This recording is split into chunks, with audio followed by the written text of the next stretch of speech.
In a city built on luck, the stakes are high for two teams. Jeff Garcia and the Omaha Nighthawks have been perfect at home. But for the first time, they leave the friendly confines of Rosenblatt Stadium to take their show on the road. Vegas is the best team that we've played so far. We're excited about going down there. We haven't been on the road yet. We'll see how our guys react to that. Y'all ready? 1, 2, 3. Coming off a big win in Florida, the Las Vegas Locos return home with a retooled running game. Last week, D.D. Dorsey proved he's a difference maker. Is he the spark the Locos have been looking for? As long as we're winning, looking forward to a repeat.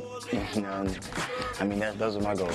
The Omaha Nighthawks and the Las Vegas Locos light up the desert in the race for first place.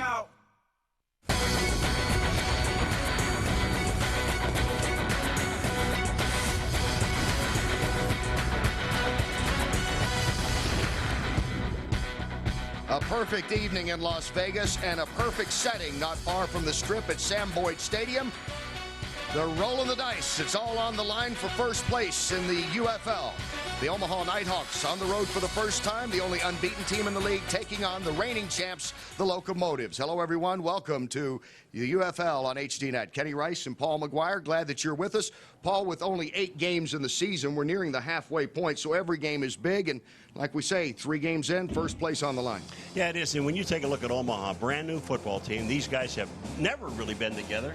They have no preseason games, and they step out 2-0. You know, you're kind of amazed about that thing, but as Coach Jagosinski said to us yesterday, we won the first quarter. That's it. And they have won the first quarter of the season at 2-0. Obviously, 3-0 would be huge for them. And Vegas knows to be 2-1 and have that win over what looks like the best team right now in Omaha, how big that would be for them. The big news for Las Vegas, it's happened within the last week. We saw him return to action last week against Florida. That is D.D. Dorsey, the electrifying running back. Last week, 99 yards, first game. You know, the one thing that the UFL really doesn't have, and they just got it, is a running game with D.D. Dorsey. And what he does for this football team, he makes Tim Rattay a better quarterback. Not only did he run for 99 yards, but 7 receptions in a game for over 100 yards. This guy is a great player, and I don't understand why he is not in the National Football League right now.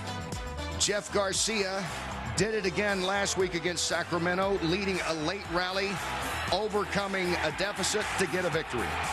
Well, Jeff Garcia has done it 2 weeks in a row. Got down to the end, and here's a guy that wins the football game. And quarterbacks, that's where they want the ball, in their hands at the end of a ball game. Let them win it. And the nice thing about this young man, you see 25,000 passing yards. Well, if you put in Canada, it's over 40,000. But the neat thing about Jeff Garcia, I love to say this, he's 40 years old.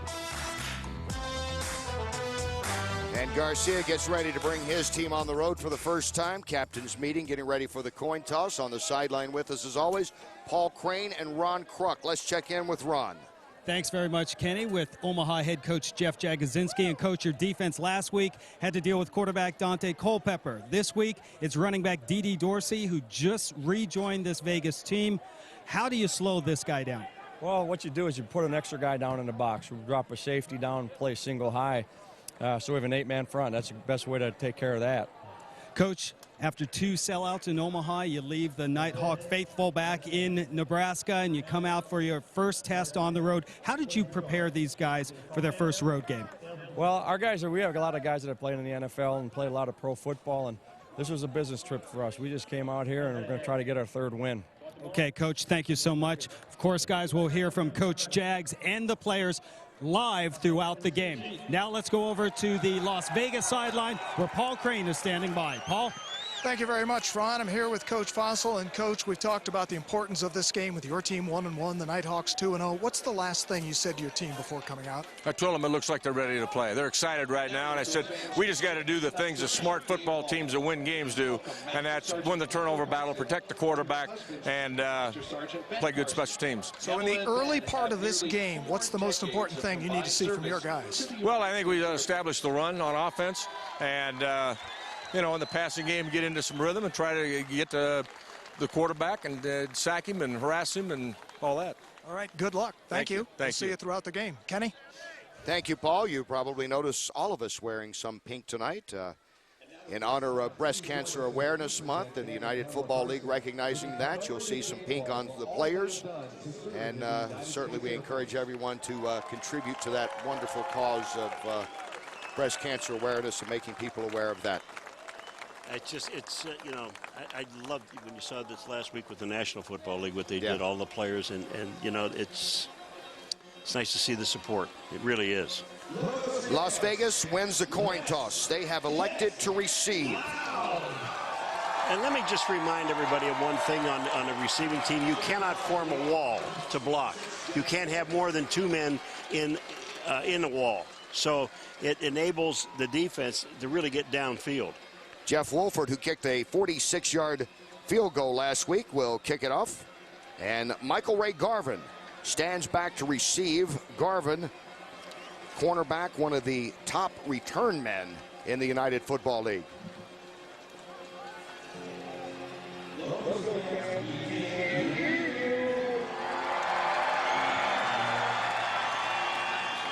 Well, Omaha on the road for the first time, perfect at 2-0.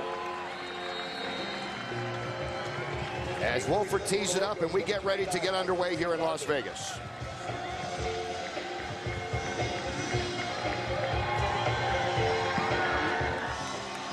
Nice kick. Garvin backs up about 4 yards deep, has trouble with it, and wisely will take a knee. And Las Vegas will begin their first series from their own 20 as Tim Rattay comes to the field. You see the numbers on Rattay. He's coming off his best game of the season last week and leading him to victory over Florida. Thanks to number D.D. one. Dorsey, number one. Dorsey and Ship will alternate in the backfield.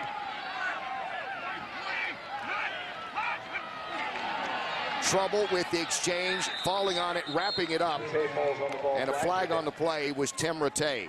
Marcel Ship actually starting in the backfield. We'll see Dorsey, of course, a lot tonight. This will drive a coach absolutely nuts. You got the kickoff return. Number 92. That's going against, it goes against Willie Williams. Either it doesn't matter, the coach is going to drive you nuts. You line up on the offense, the defensive line gets down, and you don't line up onside. The ball is on the 20. There's a yard line that's down there. Just stay behind it.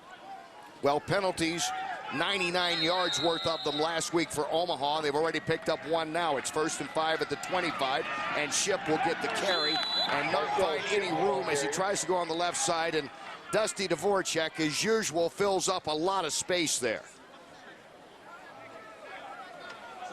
Savage, Dvorak, Williams, and more, that strong front. And remember, as we talked about on the pregame, Dwayne White, they expect a lot from him in pass rushing. As you look at the starting lineup, the receivers, Cap Perry's off to a terrific start. As a matter of fact, Jim Fossil was telling us he thought he was the most improved player right now. On 2nd and 7, Ship still in the backfield, the lone setback. And it's pitched ahead to the 20 and maybe about the 22 once again.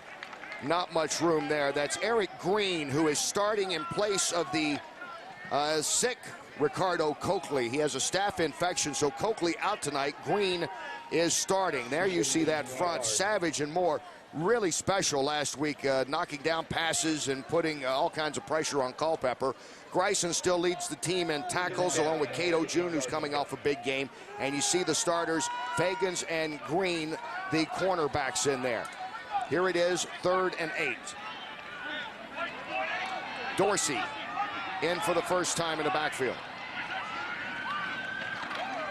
Rattay, protection, throwing, complete, and he hits Adam Bergen, the leading receiver on the season, the big tight end. And that will bring them close, but short of a first down. They'll kick it away. Man, this is not what Fossil was expecting. You talk about, he said, well, we got to attack on offense. Well, on the first play, they get an offside penalty against Omaha, so now it's 1st and 5. They end up in 3rd and 8. Danny Bogger to kick it away. Shad Williams waits back, leads the team in all-purpose yardage, takes it on the run, the 35. Gets up close to midfield, forced out around the 49-yard line. Nice return again by Shad Williams.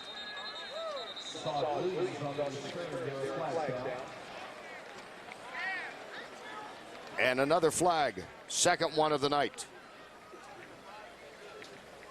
We saw a bunch of flags last week on special teams, and that's something, I mean, you've got to be aware of where you are. Illegal shift by the offense. A penalty is declined. We'll take the result of the play, change of possession, first down, Omaha. Referee Chris Sneed, and you see the rest of the crew working tonight's game, and that good run, that's where they'll take over right near midfield with Shad Williams. And here comes Jeff Garcia. Now here's the team, when you were talking about, we talked about it earlier about running the football. This team has to run the football, I think, in order to beat Las Vegas. They really do. Amon Green in the backfield. We expect Maurice Claret to play quite a bit tonight as well. They'll go with Green, who goes right up the gut, gets about 4 down to the 46 of Vegas. Well, you know, Coach, and I said you got to run the football to win. Coach Jagosinski said something to us yesterday that really is true. When you look at the defense, you can only rush 6 guys, okay? So in that case, it just forces you really to throw the ball because you know you don't have enough people to block the 6 guys that are coming. Darling, already 2 touchdowns. We talked earlier about how big that Ferguson has been for this team. Kind of a maligned offensive lineup for Omaha. A lot of penalties last week on 2nd and 5. Again, they'll stay on the ground and pick up about 3 more yards, getting closer to that first down. And in the kind of situation they're hoping to be in as Amon Green carries for the 2nd time, and Brandon Moore comes up to make the tackle. There's the defensive front of Wassam, Kalaji, Malone, and Henderson, who had 2 sacks last week. He has 5 in his UFL career. We saw Lehman get an interception for a touchdown the first game of the season among a veteran linebacking corps, and some strong play as usual from Dada and Wallace and Trufant in the secondary. Now it is 3rd and 2. They have had trouble on 3rd down, but they don't get too many 3rd and 2 situations. They get one now, and Amon Green is stopped. And that's what Jagosinski was telling us, Paul. He said, I want those 3rd and short yardage. They got it, but they don't get this. This was a manageable 3rd down, but they tried to run the ball to a stacked 8-man line. I mean, you just can't do it. They were forcing Omaha to throw the ball, and I'm really surprised that Garcia didn't check off to a throw. Lavale Sapay, who plays behind Kalachi, got the tackle. I'm sorry, Kenny, but they're going for it. They've got 4th down and about a yard, and Garcia's back on the field. From the 41 of Las Vegas, 4th and 1 on the opening drive. Why not? Garcia, lone setback is Green. Garcia to throw on the slant. They get the first down and add a little bit more to it. And of course, who else do you go to in that situation but Robert Ferguson? I'm going to tell you right now, I'm saying this one time tonight, Robert Ferguson is a man. I'm going to tell you, this guy, he is the outlet guy for Garcia. He is wide open. I do not know why they allow him to get to the inside. Now, Dada is on him, but he should have had help from the safety. Someone should have been inside of Ferguson. Picks up 8, 1st and 10th, the 33. Gutsy move early to go on 4th and 1. Again on the ground, this time Shad Williams, the ball carrier, takes it inside the 30 before Teddy Lehman brings him down. Now here's a team, Omaha, that really surprised you. Now they should be able to run the football because they've got that 3-headed monster. They've got Amon Green, number 30, who starts, Shad Williams, number 21, who comes in, and now Maurice Claret, number 13, is ready to play. His legs are under him. He's relaxed. He knows the system. You're going to see quite a bit of him tonight. And he got a quality run right there, Paul, to pick up 6 to bring up a 2nd and 4. Get in those manageable situations. That's what Jaganowski has been telling his team all week. Garcia to pass, throwing, and complete to Shad Williams coming out of the backfield. Nice play by Williams. He has shown his versatility. He leads the team in all-purpose yardage. First down for Omaha. Let's check in with Paul Crane. Kenny, there's a hole on the Locos defensive line. Big defensive tackle Alfred Malone has missed the last several plays with an apparent knee injury. He's walking around, but not yet back in the game. Thank you, Paul. Sapay has been filling in the last couple of plays while they look at Malone. As Garcia faces now a 1st and 10. They've got everything going. They've got a timeout taking place right now for Omaha. They went for it on 4th and 1. They've got it. Nice drive going here for the Nighthawks. First time on the road. 1st and 10 at the 21 when we come back. The United Football League on HDNet is presented by Men's Warehouse, the official men's retail clothing store of the United Football League. Men's Warehouse. By AOL Fan House. For more information on the United Football League, go to fanhouse.com. By Progressive Insurance, making it easy to shop for car insurance. No score, 9:05 to go here in the first quarter, and on their opening drive, Omaha is moving. Let's check in with Ron. Guys, Omaha is dead last in the UFL in total rushing yards, and last week managed only 36 yards on the ground. So this week at practice, Coach Jaginski gathered up his entire offensive line, took 36 steps, turned around and said, this is the only rushing yards you guys can get. He has definitely challenged his O-line to do a better job run blocking this week. Kenny? 1st and 10, firing it to Robert Ferguson. He takes it in for the score, 21 yards. Garcia to Ferguson, and they complete the scoring drive after going for it on 4th and 1. And all this set this up was a running game. And you only have to run it a few times successfully. And successfully means that you only have to run it if you get 3 or 4 yards at a time running the ball. And then Ferguson is running downfield. What I can't understand is Brandon Moore is a linebacker, and he's back there. He wasn't in coverage. He just hustled to get back into play. Second touchdown this season for Ferguson. He had the one that won the game, of course. And coming on is Wolford to tack on the point after.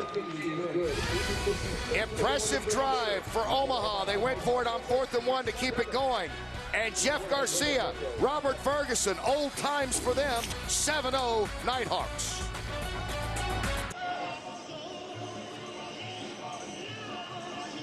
Omaha scoring drive, 7 plays, 50 yards. Man, Robert Ferguson, tell us about the touchdown catch. That was a play we've been running all week. We game planning for those guys, and it happened just like we've been doing it all week in practice. Robert, there's no secret you guys have been struggling to run the ball. If you get that going, that's really going to open up the passing attack, and that's scary because you've been on fire. Without a doubt, we want to come out here and focus on running the ball. We kind of know what we have. We got a lot of veteran guys on the perimeter, so we just want to focus on running the ball. Thank you very much. Kenny, back upstairs to you. All right, Ron, strong drive here for Omaha to start things off. Wolford tees it up, and for the second time, Las Vegas now will come on offense. Michael Ray Garvin stands back at the goal line. Wolford booted a beauty, put it deep in the end zone, forced a touchback the last time. Kicking with a lot of confidence after that 46-yarder. This one coming up a little shorter. Garvin takes it on the run at the 9, to the 20, up to the 30, tripped up, falls forward, and a nice defensive play made by Stuart Swigert. Swigert, the backup strong safety. Well, number 20 is Swigert, and he just makes an outstanding play. Look at this. He gets off the block. He's right in the middle of your screen and makes a tackle on Garvin. That's just heads-up play by special teams. Good return for Garvin. Puts the team out to the 32. And Ship remains in the backfield starting this drive. Rattay throwing it, and it's intercepted. Picked up by Green. Eric Green with the interception for Omaha, and they're going to be in great position. Well, he's trying to hit his tight end going across the middle, Bergen. And the problem with Rattay on this play is he picks him up late. He's got to get the ball out in front of him. He threw the ball behind him, and then Green makes the interception. But this is a bad throw. Watch coming across. See Bergen? Look where the ball is thrown. It's high and behind him. He picked Bergen up late, he being Rattay, and you're going to see it. Boom, he sees Bergen now, and he throws the ball late and high. Just a heads-up play by Green. Green, his first interception. Omaha threatening already. 1st and 10 at the 32. They're going on a flea flicker fake, and keeping it instead was Ferguson. Lost his balance and fell forward. And Awasam moved in to snuff that out. You got to look at this. Darling, number 81, is the guy Ferguson's going to throw, is the wide receiver on one side. But Darling's running downfield, and it looks like he didn't even know what the play was because he never even got behind the defensive man. They lose 4 on it to bring up 2nd and 14 back to the 35. Jaginski always says he'll make it interesting, and that was an interesting call. Straight back Garcia rolling, throwing, and getting his completion to Darling. Yeah, but you just saw that play for the first and last time. You're not going to see that again. Now, here goes Darling again. Watch this move. Gives him a little stutter step, and Dada's trying to stay with him. He can't, and it's back to the outside. Those are outstanding hands, man. Darling. I just got to say, I love to watch these guys. Ferguson, Darling, Haas is going to be something when this young man starts to catching the ball. But these guys really know how to catch the ball with their hands. Darling picks up 8 on that. 3rd and 6 down to the 28. In motion, Darling. Garcia dumps it off quickly to him. Inside the 20, gets to about the 16. Darling back-to-back catches. Jamil Dowling comes up from the corner to bring him down. Boy, I tell you what, if you're gonna unload and try to come at Garcia, watch these guys. First of all, pick up the blitz, and then they see Darling get open in the outside. They are running crossing patterns against this team, Las Vegas, and these guys aren't covering. 13-yard pickup puts it 1st and 10 at the 15 in the red zone. Omaha perfect this season. As Green is the lone setback, going in motion is Brian Ely, who had a big catch last week. Green straight up the middle, gets down inside the 10, ball loose on the ground. Vegas thinks they have it, and they do. Turnover after turnover, an interception, great Omaha, great position, and inside the 10, Amon Green fumbles it back to Vegas. Boy, you look at this hole in the line. I mean, Amon Green had a great, there was Cook and Alexander up in the middle. Watch the hole that Amon Green's running through. He doesn't get touched until he's about 5 yards downfield. You've got to protect the ball. When you put your head in to hit the ball, that was Jamal Lewis that put his helmet on the ball. Watch 34 put his helmet right on the ball where Amon Green is, bam, and the ball comes out. That's your ball, man. You got to hold on to it. Both teams with a turnover. Vegas starts at their own 8. And they'll stay on the ground and try to get a little breathing room. Moving it out across the 10-yard line is D.D. Dorsey. We see him carry for the first time tonight. Just remember one thing about old D.D. Dorsey. He had 99 yards running last week, 107 pass receiving. He does it all, so don't get comfortable thinking that he's only going to be running the football. Not. He'll be catching it. He caught 7 of them last week. Had a long run of 47 yards. Picks up 4 that time. It's 2nd and 6. And again, they'll stay with Dorsey on the ground. Bounces outside, gets close to the first down. Looks like he's got it before Swigert runs him out. Boy, you know, Kenny, when we talked about him, what he did last year, D.D. Dorsey, and then you watch him now. Watch his feet. Watch his feet. Here's a guy, when he comes out, he's just, watch him move. He's going to skip. He's going to slide to the outside, gets himself open, and then he picks up the first down. That's heads-up running, boy. Dorsey picking up 8 and a first down for Vegas up to the 19. Pitches back to Dorsey going to the left side. Nice cutback. 25, spins at the 30, 35, up to about the 37-yard line. Dorsey. Before finally, it was DeMarcus Fagans bringing him down after an 18-yard gain. Watch him wait. Watch him wait. He just waits. He waits. He waits. He picks the hole. He's just waiting for someone to block downfield. And finally, he just said, you know, I'll go on my own. Watch him now. Watch the holes. They're getting outstanding blocking. Coming down the line of scrimmage is Boone, the center, number 79. And then Dorsey just cuts it back to the inside. First down. Dorsey, the workhorse in this drive. Rattay, short drop, no room over on the left. Now he rolls right, looking, throwing, get his completion, and gets down inside the 40-yard line. He goes to Patrick Bergen. Bergen with his 15th catch of the season. Patrick Thomas makes the tackle. Well, this time, this is Rattay getting out of trouble. He has no one. He's looking over here to throw the ball, so he can't do anything. Now he's got room to the outside, and who is his favorite receiver really is Bergen, Adam Bergen, and he picks him up for the first down. 20-yard pickup on that, so we've had an 18-yard run by Dorsey, a 20-yard reception by Bergen in this drive. Vegas starting at their own 8 after recovering the fumble from Omaha. Back on the ground again. This is Ship back in the lineup. Marcel Ship. And Ship, who comes into this as Wendell Bryant makes the tackle as the #3 rusher in the United Football League, averaging 3.5 yards per carry. And Kenny, they have Bergen on the sideline, Adam Bergen, number 87, and looking at his knee. So, I mean, that is not good for this football team because he is their leading receiver. They get 5 on that. 2nd and 5 down to the 38 of Omaha.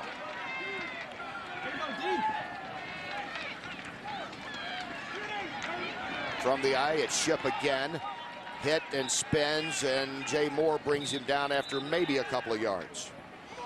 And there you see, Paul, they're looking at Adam Bergen, former star at Lehigh, played a couple of seasons with the Cardinals, so valuable to this team last year, one of the 20 guys that they protected when free agency and drafts and all came open. They wanted to make sure they had the big tight end there. Well, coming into this game, he has 13 catches, leads this team in receptions, but no touchdowns. Here it's 3rd and 5 at the 38. Dorsey is back in. Rattay stepping up. He's going to run for it and slide forward and get close to the 30, and is going to be, looks like, in first down territory. Rattay had to tuck it, go with it, and picks up the first down before Calvin Lowry comes up to make the tackle. This is one of the reasons why experienced quarterbacks are so necessary in a new league. This is only the beginning of the 2nd year, but Tim Rattay knew when to tuck the ball and go. He knew he didn't have any receivers. Now watch how quick he's going to convert into a runner. Boom, he sees the rush, there is a hole, and he knows exactly where he has to get before he goes down. That's heads-up football. Rattay picking up 7, 1st and 10 down to the 31 on the 2nd drive of the evening for the Vegas Locos. They'll stay on the ground. And no running room that time for Dorsey. Adam Bergen coming back in. Bryant there to make another tackle. I'll tell you one thing. When they put 6 up on the line of scrimmage and you know they're coming, they be in Omaha, that middle linebacker, Richardson, you better make the tackle on Dorsey because you're the only guy between he and the secondary. And when you commit yourself like that, it means that every single one of those guys must get into a gap and hold on to it. 2nd and 10 at the 31. Play action. Popping and brought down before he can unload it. And Jay Moore is there to record his first sack. Last week it was the sack attack. They had 4 sacks on Culpepper. Moore knocked down a couple of passes, and now he picks up his first sack of the season. Well, they better give Brandon Braxton a little extra help out on the outside because Moore is just getting back. He's speed rushing from the outside. Brandon Moore is not making the turn. And we talked to Coach Fossil about Brandon Moore because he happens to be from my hometown, Youngstown, Ohio. But he said he is the most improved player he has on the team, but he's going to need some help with Moore. Loss of 6. It's 3rd and 17 back to the 38. Rattay setting up. He'll dump it out safely into the flat. And that's where D.D. Dorsey will pick up just a few yards before Lowry makes the tackle. And now it looks like a field goal is coming up here for Las Vegas. I like what Lowry did. He gave D.D. Dorsey a little bit of room. You can't give him too much room. And Tim Rattay saw that Dorsey was the only guy that he could throw the ball to. He did. They got back basically to the line of scrimmage. And now they're going to have to kick a field goal. And they also have a new field goal kicker. He is Steve Huska, who formerly played for the Ravens, where he had a 54-yarder as his career long in the NFL. This is a 49-yarder out of the hold of the punter Bogger. And Huska's first kick with the Locos is up, and it is through, and 3 points on the board for Las Vegas. They recovered a fumble. Got a good drive going. It's stalled out a bit, but Huska comes in to boot it through from 49, and it's 7-3 here in the first.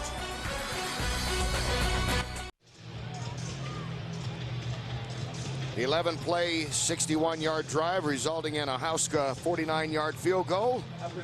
Coach Jagosinski's team has the touchdown in the game. Coach Fossil's team finally getting on the board. 26 seconds to go here in the first quarter. And there's a look at Steve Huska, one of the new Locos, the 3rd kicker they've used this year. They dropped Douglas last week. Some inconsistency. Coach Fossil told us the original kicker was injured before the season even started. Standing back is Shad Williams. Remember, Coakley, who leads the UFL in kickoff returns, is not playing tonight because of an injury. It goes into the end zone, and there's a flag on the play. So we'll wait and see what this penalty is going to be. Las Vegas is offside on the kickoff. Not offside. He was offside by 2 yards.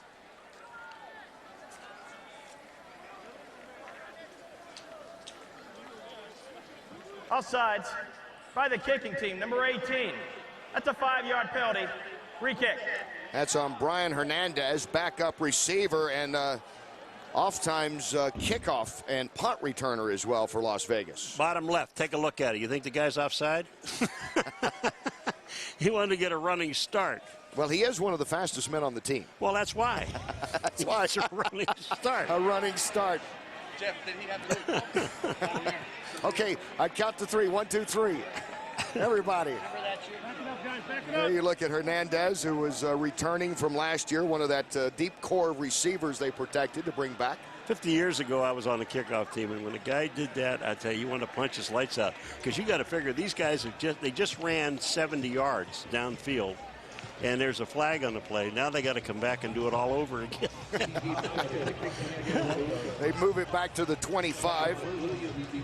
Shad Williams is number 3 in the league and returning kicks. His teammate Coakley out with a staph infection, number 1. So they put Omaha throughout this season in good field position. They have a good chance to do so here. Hoska gets a nice leg into it. And this is taken by Byron Early.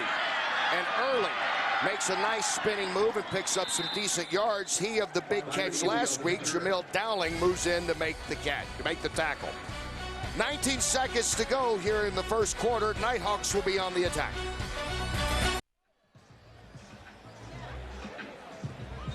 $19 seconds to go in the first quarter. Omaha on the road leading 7-3 against Las Vegas. Jeff Garcia perfect so far, including a touchdown pass to Robert Ferguson, the only TD in this game.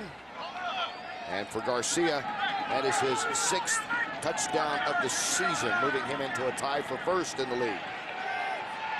On 1st and 10, they operate from their own 30. And Claret is in. Play fake. Garcia steps up, throws, first down up to the 40. That's Hall, the reception. Roy Hall makes the catch. Jamil Dowling brings him down.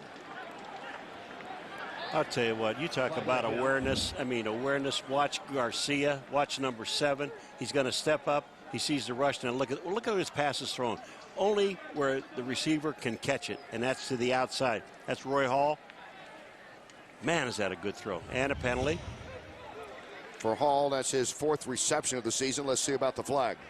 During the play, personal foul. Number 96 of the defense. Blow to the head. It's a 15-yard penalty. Automatic first down. That is against Antoine Lake, who's moved up to play now in place of Alfred Malone, still being worked on the sideline. Well, you think he's not mad? I'll tell you what. When you do dumb things, and that's a dumb thing, because they're protecting the head of all the players. You cannot whack a guy in the head. Clock ticking down. This is going to be the end of the first quarter.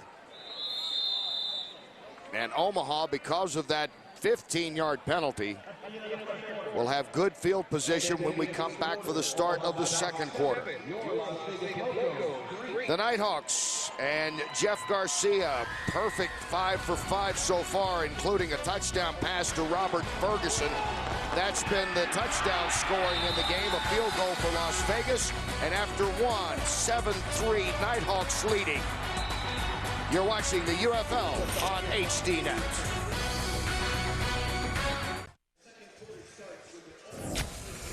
The United Football League on HDNet is presented by ConAgra Foods, maker of the food you love, and by Rydell. And we start the second quarter. Going on the ground with it is Claret. Maurice Claret losing his helmet, and Hartwell moves in to make the tackle. And that's the 6th carry of the season for Claret.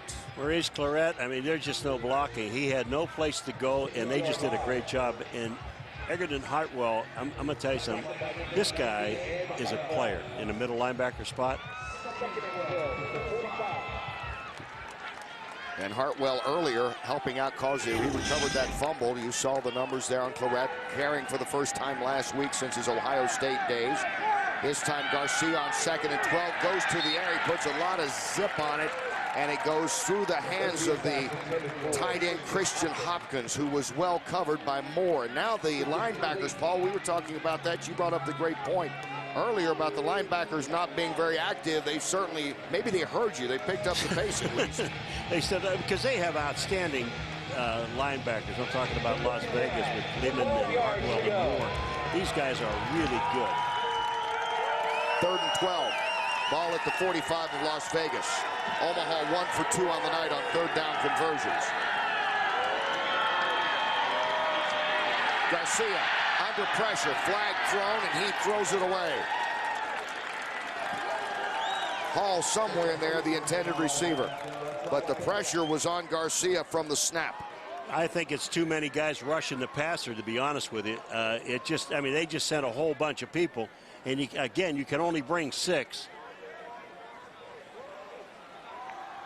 Usually it's the 4 down linemen and the 2 outside linebackers, but you can sneak a safety up there. Lag, number 57 of the defense, illegal formation, 15-yard penalty, automatic first down. So that's going against Lehman, Teddy Lehman. Yeah, he's in the legal formation. Look, he's smiling over there. He says, where do you want me to line up? You don't like me to line up where you? All right, let's take a look at Teddy Lehman. Teddy Lehman's right over the guard. You see him? He's sitting here. And then he comes back right up in the inside. You cannot cover. Let me explain something to you, folks. You cannot cover both guards and the center, okay? You can cover any 2 of those, any combination, but you can't cover all 3 of them. Claret, the lone setback, 15-yard penalty, 1st and 10 down to the 30. Can Omaha capitalize on a couple of nice breaks in this drive? 2 15-yard penalties. Claret with it. And he is brought down, stacked up, pushed back. Owassum was in there. Francis comes in to help out as well. And Claret having a rough go here. I don't care what kind of a runner you are. How long it's been since you run the ball? Unless you have a hole, you're not going anywhere. And I'll tell you, Maurice Claret ran up into the hole, and they stuffed him. You got a block at the offensive line. Now, Coach Jagosinski said, I showed these guys, they only got 36 yards last week. This is as far as you can go. You think they would have learned something? 2nd and 10 at the 30. No pickup there. Garcia, a little bit of pressure. Dumps it off over the middle, and it's incomplete for Amon Green coming out of the backfield. We've seen that twice. Once tonight, once last week. Well, Amon Green on this last play just didn't look at the ball. But just take a look at the defense. I mean, that was a hit into the helmet by Lewis that knocked the ball loose of Green. And then take a look at this. These guys are fired up, man. That's Hartwell again, who's a middle linebacker playing on the outside. But Amon Green fumbled the ball and didn't look the ball in. He was ready to run and drop the football. Green remains in, lone setback. 3rd and 10 at the 30. Here comes another 3rd down for Omaha. It's been the bane of their existence so far. Teddy Lehman gets a little bit of revenge. No flag that time. He came charging in and knocks it down. Boy, I'll tell you, they're sending some people, and Garcia's got to know they're coming. You can't sit back there that long, Jeff Garcia, without these guys either batting the ball back in your face or intercepting it.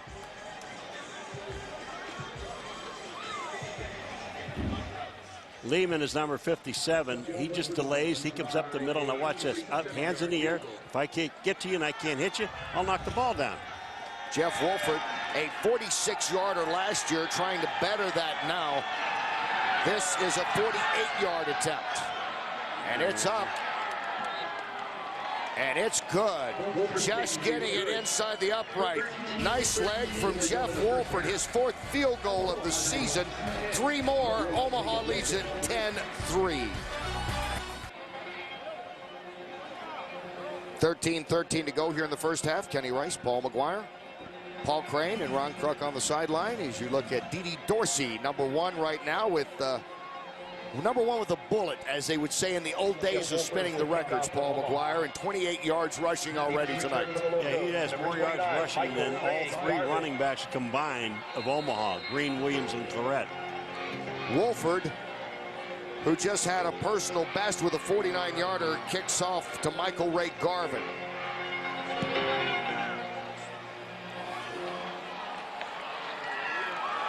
Garvin from the 5 to the 20 and goes forward to about the 22-yard line. Alex Lewis comes in to tackle him, the former Detroit Lion who played at the University of Wisconsin.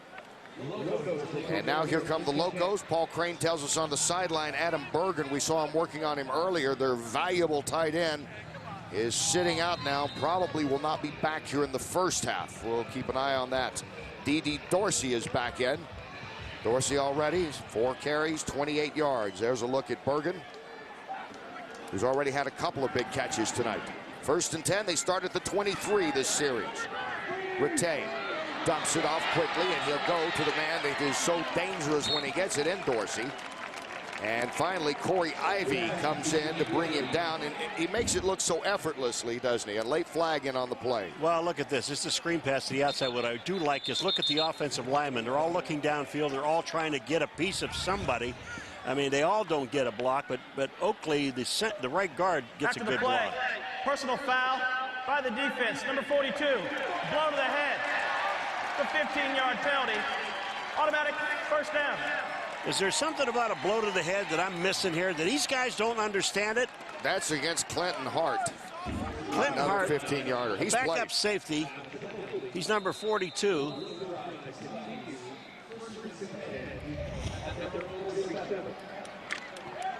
That moves at 15 up to the 47. 1st and 10 to 47. Marcel Ship comes back in the lineup for Vegas. And Ship will get the pitch. Trying to sweep around the right side. Stacked up. Gets about 2 on the play. Greisen leading the charge for the tackle. Well, we got another late flag. And Rattay is pleased. He obviously thinks it's going against Omaha.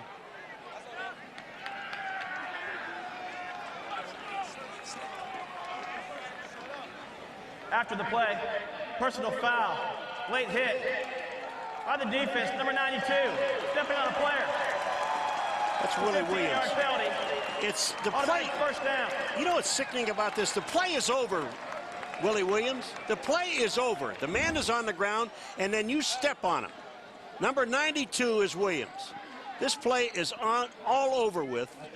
And Williams, it's behind this play. It's about 7 yards back behind this play. I mean, the man has already been tackled, so you're wide open in an open field, and you don't think someone's going to see you? 30 yards of penalties against Omaha in this drive. That man is livid. He told us yesterday, Jagosinski told us, this was one of his, he didn't feel great about the win last week because of all the penalties. Wonder what he's thinking now as yet another flag flies before they can even get a snap off. You know, I tell you, you don't waste, you really don't. By the defense, number 94. That's a 5-yard penalty. You know, that's still first Dvorak. down. But I'm going to tell you something. You don't waste timeouts, but I'll tell you, you better get this defense under control. I mean, I take a timeout, just bring these guys to the sideline and say, you guys are giving them yardage that they're not earning. And these are coming from veteran players that are making these mistakes in this drive. 1st and 5 at the 31. Under pressure, Rattay, he unloads it and does so wisely. And that was White. We see the first time Dwayne White, who was the #1 draft choice in the UFL draft. Omaha immediately, they wanted him. Rick Mueller and company said, we got to get this guy. He didn't come right away to him, obviously. When Grant was released, it all worked out. And now there is the former University of Louisville star who played 7 years with the Buccaneers and the Lions in the NFL. Boy, he just went right inside of Jason Capizzi, number 73, the right guard, right tackle, and it was easy. It was easy. It's 2nd and 5 at the 31. D.D. Dorsey back in, the lone setback. And they'll go with him, and he is hit in the backfield and tries to spin away. Good defense by Omaha. That was Lowry shooting through from the free safety. You know what? I just really galls me when I see a guy like Lowry, number 37. Watch him. He makes a tackle in the backfield. He doesn't hold on. Hit Dede Dorsey right there, and Dede Dorsey picks up another 6 yards, and he's clapping like he did something. You didn't do anything. Cato June eventually brings him down after a 6-yard gain. And his 3rd and 3 down to the 29. Vegas 1 and 3 on 3rd down conversions. And Dorsey already with 30 yards. They'll flip it out on the side and get close. And yes, looks like they are going to get a 1st down by going to Andre Thurman. Thurman picking up his 8th catch of the year. Hart makes the tackle. Boy, I like this play because this play has got people one-on-one on the outside. And all the action is to the other side. Watch Rattay.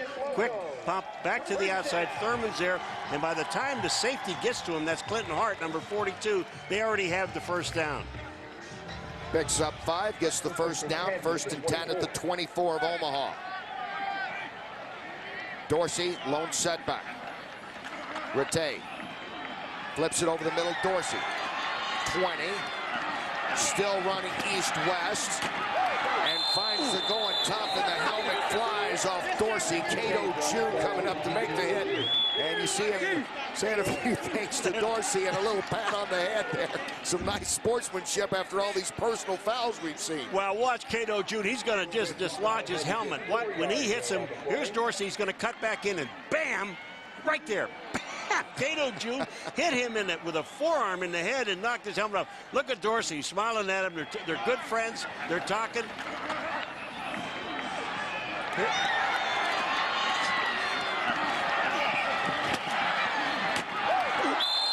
That was a helmet flag. There's a distinct sound about that. Timeout. Picks up 4. Las Vegas taking a timeout. 10:04 to go in the 1st half. Las Vegas threatening in the red zone when we come back.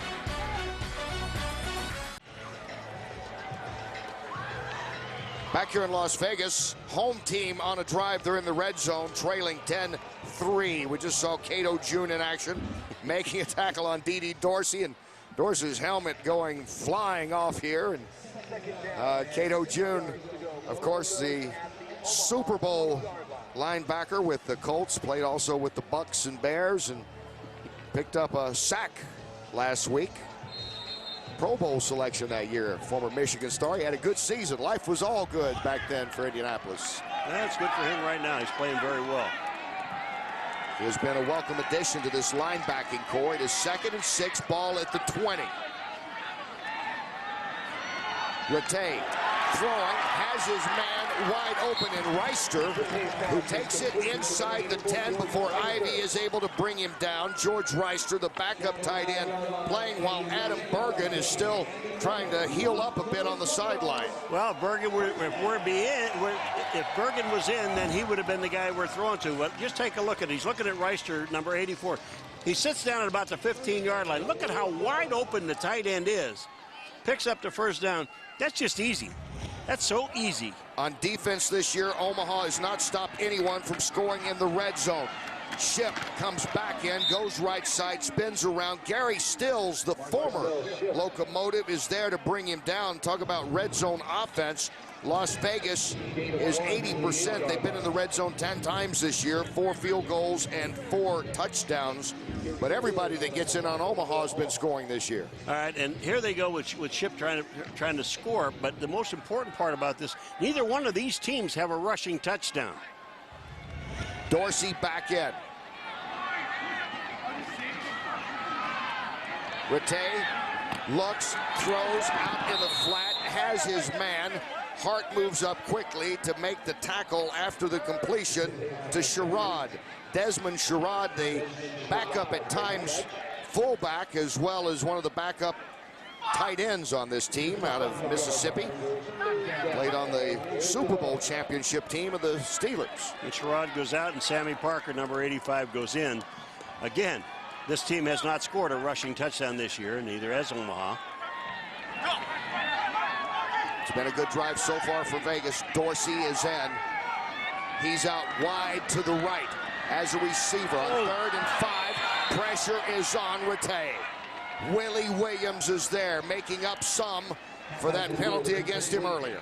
No, you don't make up for the penalty. I'll tell you that right now. You just when you have a dumb penalty, you don't make up for it just because you rush the quarterback. Will he make that case to Jagosinski? Yeah, but Jagosinski won't want to listen to it. But the ball is being thrown. Tim Rattay said, man, I didn't have time. I didn't have time. Talking to number 16, the backup, Drew Willie, out of Buffalo, as Hauska will attempt a 23-yard field goal. He's the only one to score so far for the Locos out of the hold of Bogger. And it's there. It's been all field goals so far for Las Vegas. Steve Hauska nailing his second one. 10-6, Omaha leads.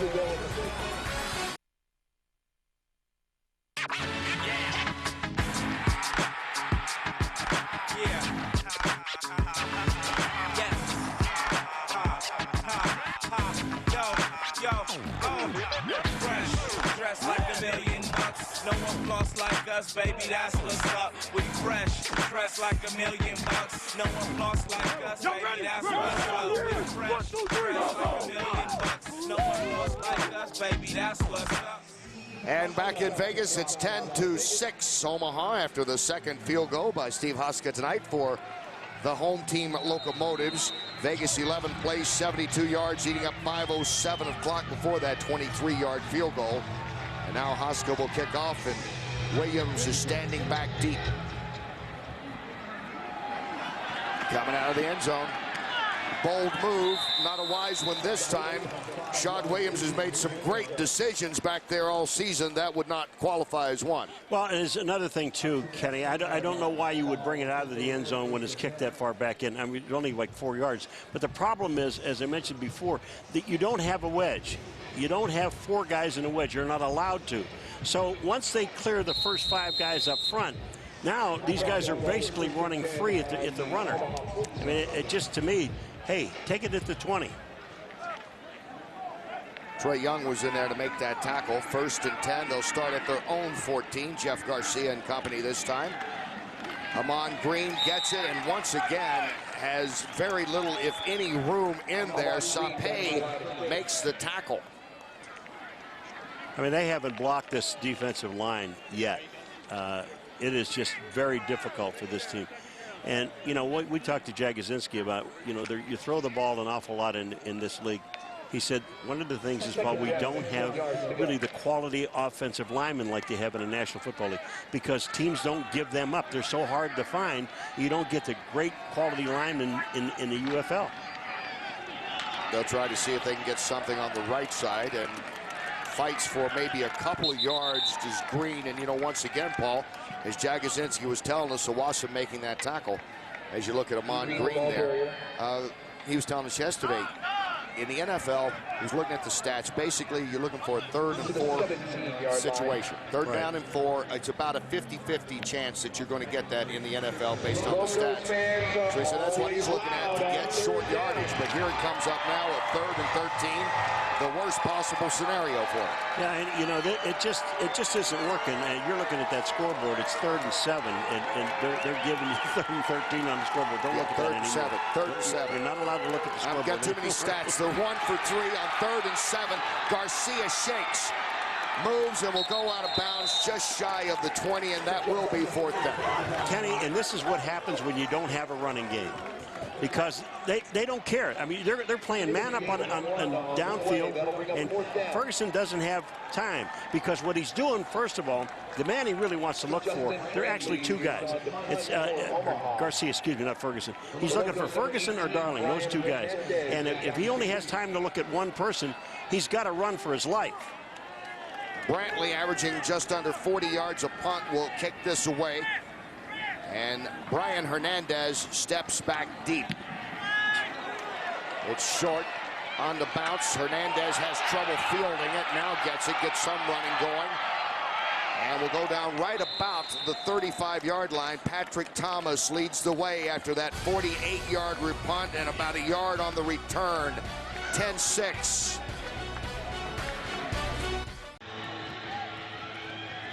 Here in Las Vegas with just over 6 minutes to play in the first half, Omaha leads the Locos 10-6. Quick injury update from the Las Vegas sideline. On the defensive side, defensive tackle Alfred Malone remains questionable with a knee. Linebacker Chris Griffin questionable with a hamstring. Offensively, tight end Adam Bergen definitely out the rest of the first half. Will be reevaluated at halftime. Ron Crook is over on the Omaha sideline. Guys, starting left corner back, DeMarcus Fagans. He is out with a hamstring injury. His return is unlikely. Look for Corey Ivy to replace him. Remember, they're already shorthanded in the secondary with Coakley not playing tonight. Kenny? Doctor, thank you. What a medical report there, huh? 1st and 10. And a trick play, and Vegas is pulling it off. Typical Fossil, and they're picking up big yardage, and it's going all the way to Dorsey. Dorsey pushed down finally inside the 5, and it was Jermaine Phillips who runs him down. Always expect the unexpected when Jim Fossils was involved in a flea flicker that eventually got to Dorsey from Tab Perry, and it works out beautifully. Perry was the recipient, remember last year down in Florida, of a flea flicker. He caught it. Well, look at this thing now. You got to make sure that ball is thrown behind the line of scrimmage and behind the player. And Tab Perry, I mean, what a great throw to Dorsey. Number 24, Eric Green, misses the tackle. This is behind. Look at this. Look at Perry. The tight end, number 88, Sherrod almost backed into him. This is Marcel Ship, who will get about a yard before being brought down by Phillips once again. He's been active. You see Jason Capizzi, big number 70 out there, doing the best he could running downfield. I just appreciated the effort. That's right. You do get a great effort, but you can't catch up with them anyway. So he was out there trying to help give some room to Dorsey. But how about Tab Perry, perfect on the season, unloading that last play, went 58 yards to set up this 2nd and goal at the 5. Vegas has been in the red zone before. They've settled for a field goal. Pitch comes back to Ship. Trying to go out, and he is brought down by Clinton Hart, the strong safety, as they string him out. Ship's in there right now because D.D. Dorsey on that long run got a little bit tired, but you know, you're running a toss, and you have a blocker roam in front. But I'm going to tell you, this is just outstanding defense. That's number 42, Clinton Hart, that makes the play. Again, it is worth repeating. Neither one of these teams have a rushing touchdown, and this team is struggling. They're going to take a timeout. It's 3rd and goal at the 7. If you look at Clinton Hart, who was a baseball star at Central Florida Community College, then decided, I think I can play some football too, and he wound up getting in parts of 6 seasons with the Eagles and Chargers in the NFL. You know, I'm sitting here watching these two teams, Kenny, try to run the football, and it's almost disgusting because and truthfully, folks, when you talk to offensive linemen, and I've been around this thing a long time, first thing they say, yeah, we would rather run the ball. You know who was so great at it was the Denver Broncos. You living in Denver, or these guys living in Denver, HDNet. But, you know, they ran the ball, and they took pride in it. You're looking at a bunch of guys that you would think could run the football. Now, they're only putting 4 guys down on the line of scrimmage, so it isn't hard to pick out who you're going to block. And, you know, the fullback can get a linebacker, and you should be able to at least get to the outside.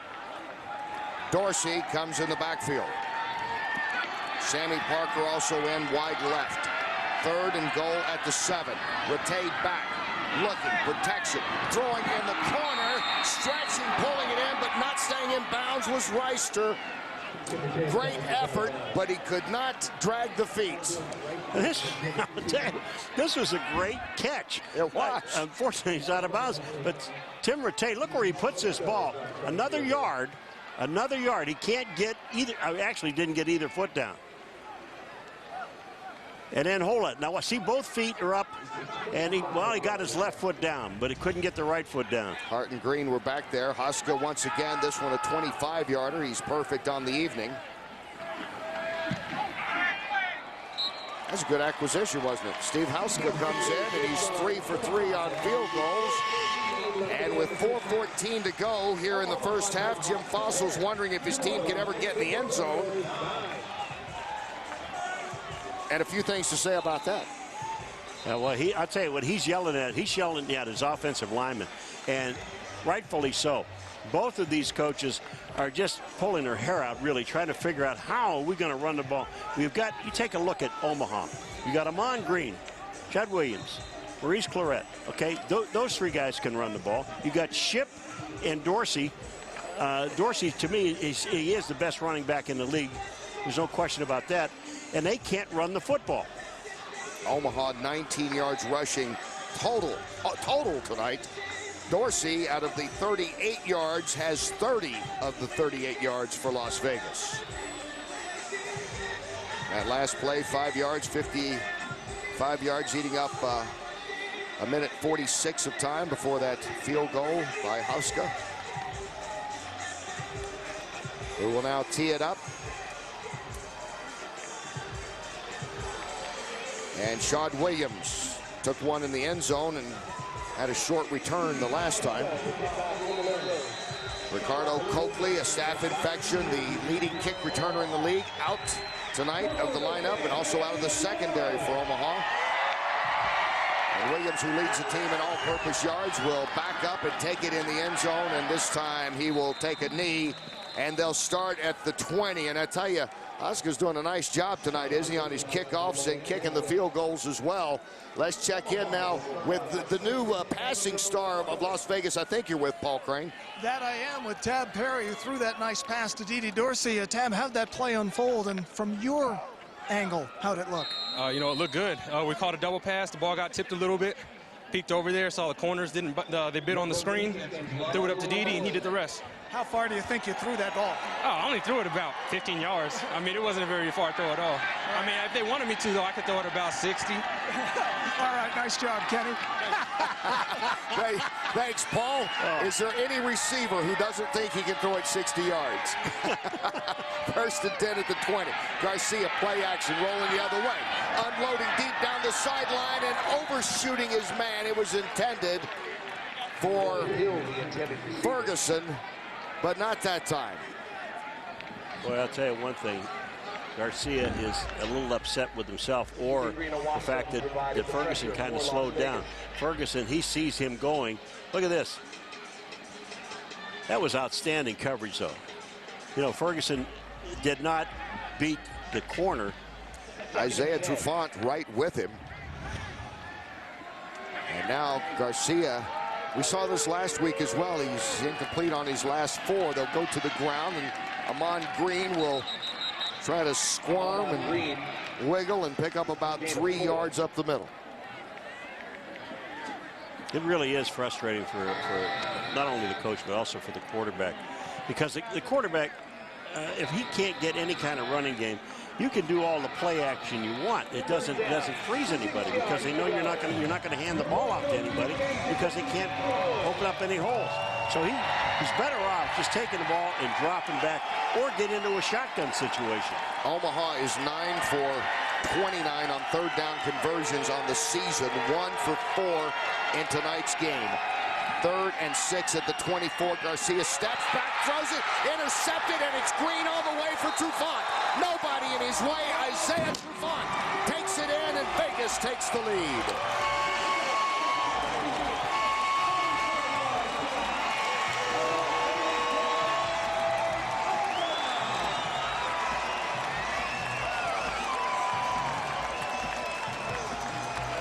I tell you, this was so easy for Trufant and for the defense of Las Vegas, because they know that Omaha can't run the football, or they haven't been able to run the football tonight.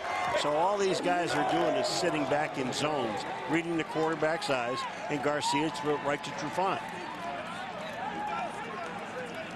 And now Hauska, with those 3 field goals, comes in and squirts through. Hooked that a little bit, but it makes it through on the point after. Teddy Lehman, first game of the season, an interception on Brooks Bollinger, took it in for a touchdown. And tonight, the second pick of the year for a Las Vegas Loco is Isaiah Trufant. The interception and the 27-yard return, a touchdown against Jeff Garcia. Another look at it, Paul. Well, look at Garcia. He's looking out to the outside the entire way. And Trufant played the play, played the quarterback's eyes. When Garcia drops back, He is just looking at the receiver downfield. He is trying to get the ball to Hall, Roy Hall, number 88. But, you know, Trufant just watched his eyes, stepped in front, intercepted, touchdown. Yeah, that's the way. Jim Fossil, the former coach of the year in the NFL. Of course, that surprise Giants team that made it to the Super Bowl. But talking to him yesterday, Paul, he lit up, didn't he, when he was talking with pride about Vegas have had other sports franchises come here. Everybody tries to get a sports franchise, football, baseball, whatever, started in the desert, but they have won the championship, he reminded us. Yeah, that's right. And, you know, this is a nice place to play. These guys are very happy here. The crowds will get better. They're not even near what they'd like to see them, because there's only about 8,000 or 9,000 people here. And this is a big stadium to fill, Sam Boyd. Here they go. Haskell with another kickoff. This one won't quite make it to the end zone. Instead, taking at the 3 will be Williams across the 15, 20, 25, about the 27-yard line. Teddy Lehman moves in to make the initial hit. And coming up as well, C.J. Wallace, 27, the strong safety. A few words, I imagine, among all that pushing. Well, Teddy Lehman got up off the ground, and he's limping a little bit. We'll see how Garcia, after throwing his 3rd interception of the season, now he and his team responds with 3:06 to go here in the first half. See, when you look at the defense of Las Vegas, they have 8 guys within 5 yards of the line of scrimmage. Garcia at one time was 5 for 5. Now he's 0 for his last 5. Throws this one. Lehman's right there with good coverage. That was intended for Hall. And Lehman there knocking it away. And like you said earlier, Paul, they know they're going to pass. Yeah, look at this. Look at the coverage. That's Lehman on the tight end on the outside. The corner is there setting up. I just don't understand the pass pattern. And again, you know, I keep harping on this thing. You've got to be able to run the ball in order to throw the ball. 2nd and 10 at the 28.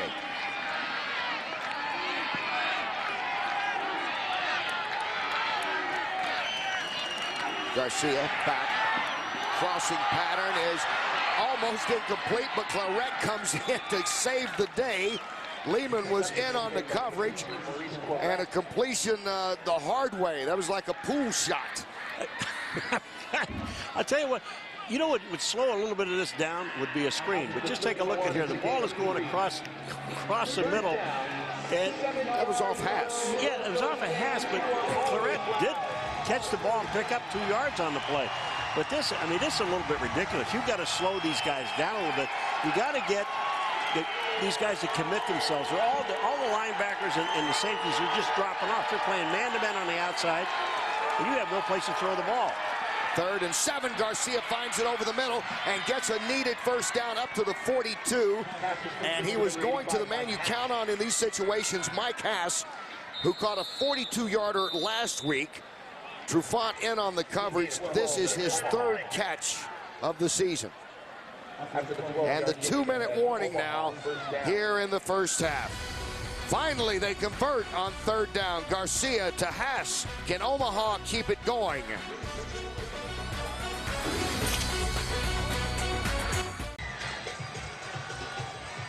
A 12-yard pass to Mike Haas gave a first down on a finally converted 3rd down attempt here for Omaha to keep this drive going, as we're at the 2-minute warning now in the first half. Jeff Jagodzinski, his team on the road for the first time, and they're trailing now 16-10. Maurice Claret is in the backfield, and Paul, everybody's in the secondary, it seems. Well, they've got 6 defensive backs in the secondary, so they're expecting pass. That has been the most effective weapon tonight for Garcia. Steps back, pressure's on, and he's going down. Awasam recording the sack. This team had 5 sacks last week against Florida. Boy, I'll tell you what, just take a look at this, and they only rush 4 people to get to Garcia. You got 5 offensive linemen, and they just get to him. Awasam just patiently gets by his man on the outside, which is the right tackle, Gay, and he makes the play. 2nd and 12. Garcia is carrying it. A flag goes flying as he gets it up across the 45-yard line. And Trufant, who had that interception for a touchdown to give his team the lead, in on the play. Hey, one of the embarrassing things, watch this. It's holding. During the play, holding by the offense, number 74. That's 10 yards from the spot of the foul. Replay second down. That's Cook, okay? Now, here's the sad part about it. Now, Cook is the man that's holding, okay? He's a left guard. And here's Garcia running with the ball, and then Cook is holding, okay? But the worst part about it is Garcia gets nailed, picks up some yardage, and all for naught. They bring it back. Now, how do you look at the quarterback in the face and say, you know what, that was me? Me. 4 penalties, 39 yards against Omaha tonight. 2nd and 21 now. Ball moved back to the 32 of the Nighthawks.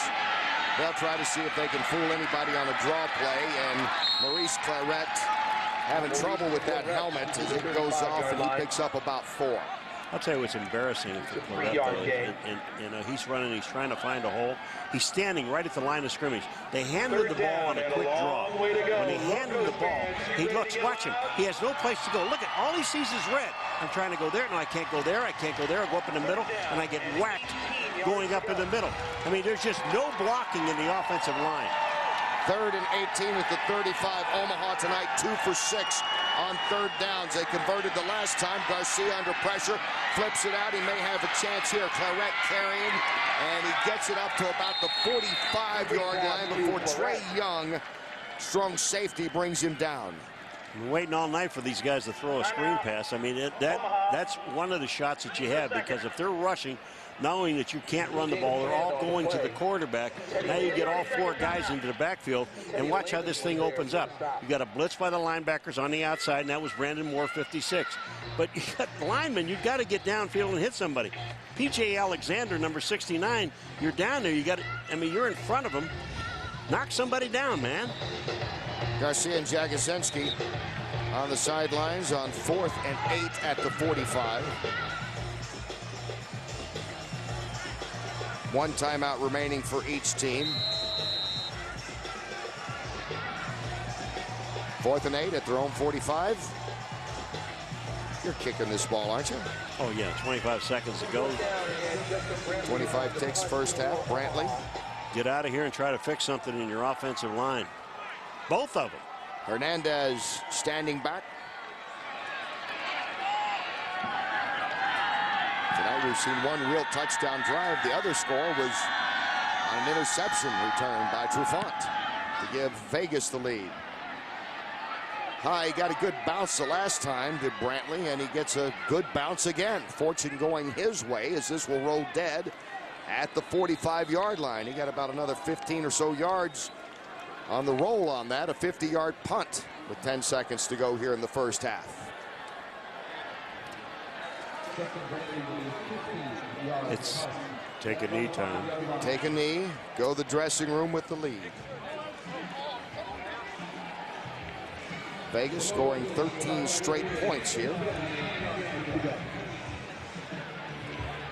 And a big play being made by Isaiah Trufant.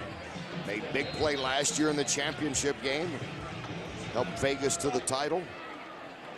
And Tim Rattay here in the first half. 8 for 12, 67 yards, and will take the knee, and that is the end of the first half. Coach Jeff Jagosinski, his Nighthawks coming out, opening drive, looking good. They build up a lead, only to see Las Vegas getting 3 field goals from Steve Huska and an interception returned by Trufant to give his team the lead. To give his team the disadvantage here at the halftime. Paul Crane is on the sideline now. Paul.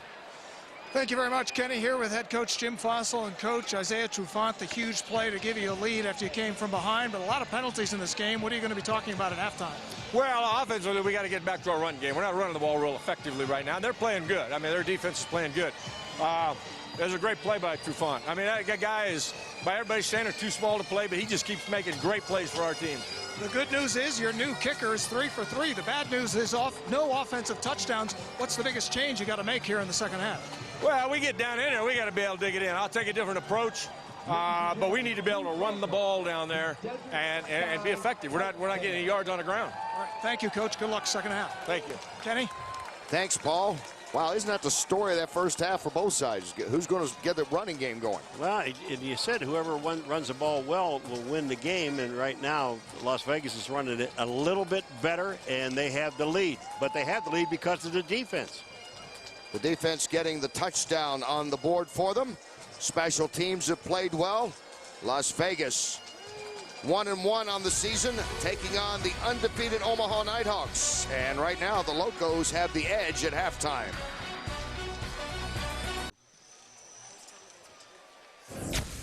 The United Football League on HDNet is presented by RotoHog, award-winning fantasy sports.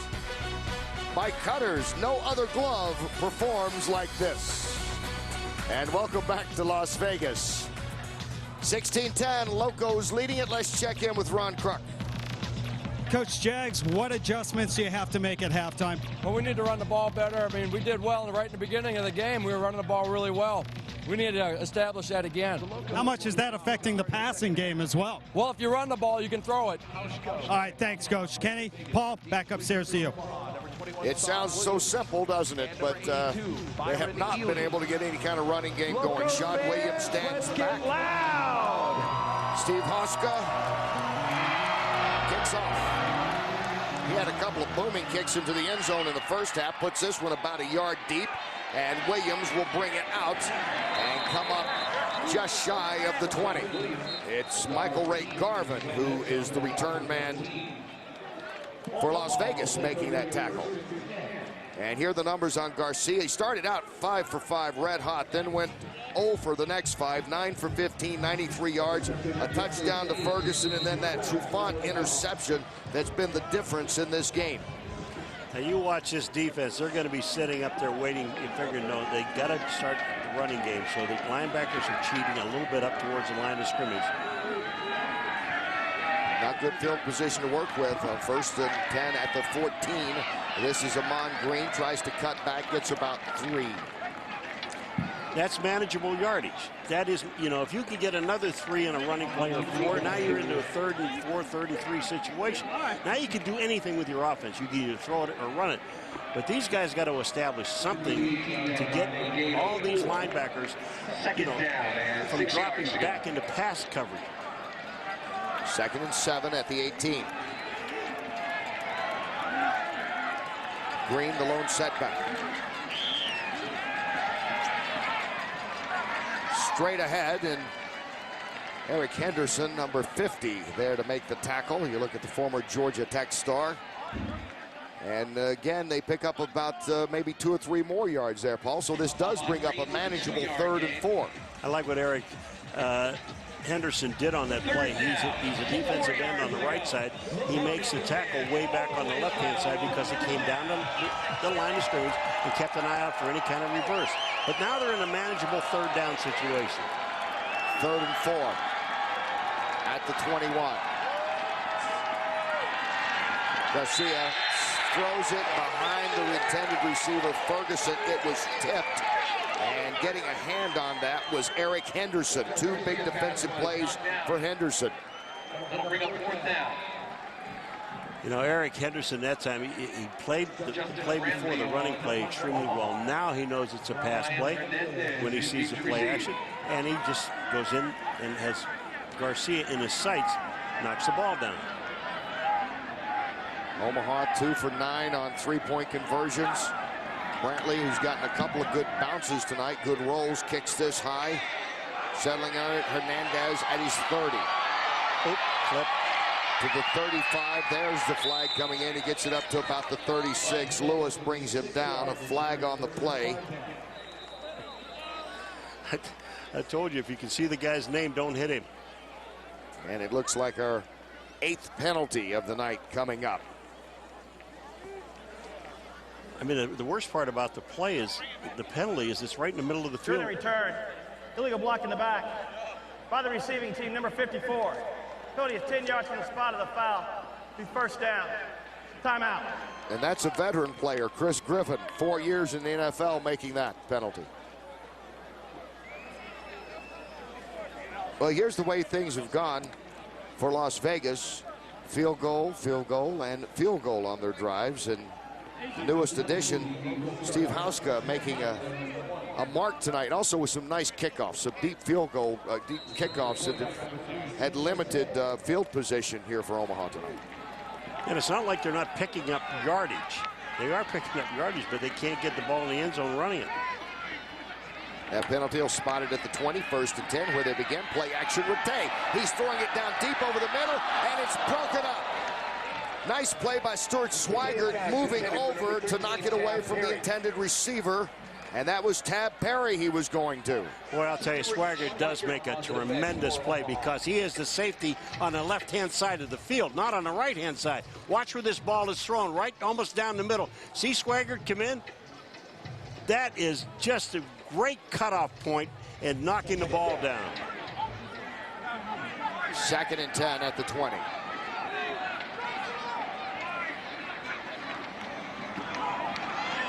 Draw play, Ship. Maybe 3 up the middle. Thomas there for the tackle. Well, see, draw plays and screen plays kind of hold the linebacker so that they can't get back into pass coverage. So now they're in really not manageable 3rd down situation because they got 3rd and 7. Ship tonight with 8 carries. Couple of losses along the way. He has only 1 yard, positive yard tonight. On 3rd and 7 out of an empty backfield, Rattay goes to work. Throws it over the middle, crossing pattern, has his man, has the 1st down. And so Vegas now 3 for 7 on 3rd down conversions. You know, that guy shaking his head because he was held by Capizzi. I mean, just torn down to the ground. This is a nice play underneath, a little short pattern. They got the linebackers back. But I'll tell you right now, Dwayne White, number 95, just got held on the play, and it wasn't called. Sammy Parker hauling that one in for the 1st down, his 1st catch of the night. And 1st and 10. Ship with some good running room that time, gets it out across the 40 to about the 42 before Aaron Rouse comes up to make the hit on him. If I'm gonna run against Omaha, I want to make sure I run to my left on offense, where Jay Moore is the defensive end, because he only weighs about 260 pounds. And if you can get your guard out in front, like Oakley and even the center Boone, you got a chance to pick up some running yards. Dorsey back in on 2nd and 4.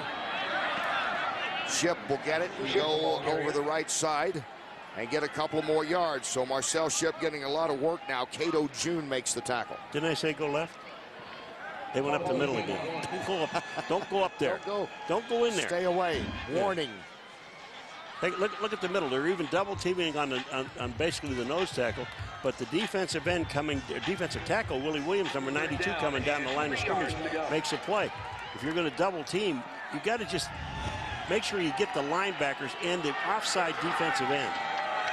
Dorsey out as a receiver. Pass is incomplete. Throwing it for Reister, the intended receiver, the tight end, and now it's going to be 4th down. George Reister. George, I got to tell you, George, you're going to get hit anyway, so you might as well catch the ball. George Reister that time took his eyes totally off the ball. But the pass was there. Now, I don't know if he'd have had a 1st down anyway because he wasn't deep enough. 2 and 7 Vegas is on 3rd down conversions. They'll kick it away. Shad Williams stands back. Bogger averaging over 40 yards a kick. Lifts it high. Williams will back off, and it will make it to the end zone. And so Omaha will start on their own 20. 16-10. Vegas leading. Both teams looking for a running game.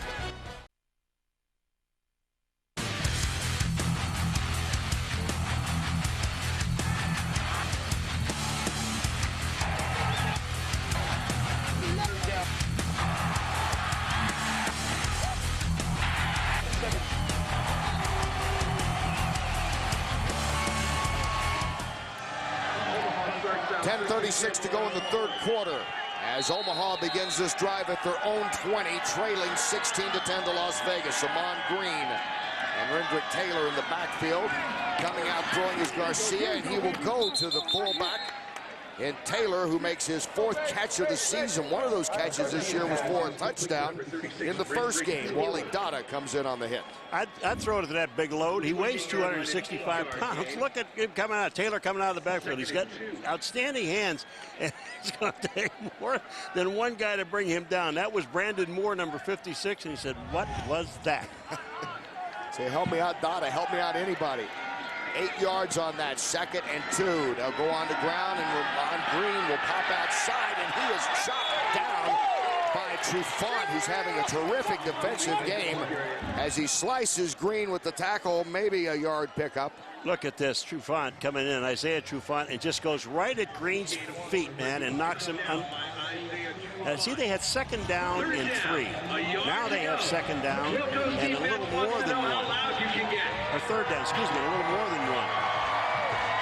A long one on 3rd down from their own 29. Omaha 2 for 9 on 3rd down conversions. And he slips. Garcia falls in the backfield. The question is, did Garcia get stepped on by the center or the guard? Garcia's trying to get out, and that's what's happened. That's a right guard that steps on him.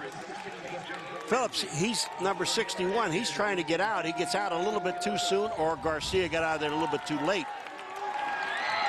So Brantley will kick, and Hernandez is going to let this one bounce, and it does not take a bounce in favor of Omaha like the 2 previous ones. And so Las Vegas, after a 33-yard punt, will have good field position around their own 40 when we come back. 9 minutes to go. The Locos on top, 16-10. Las Vegas leads 16-10, which means cheerleaders have plenty of time to cheer for the home team.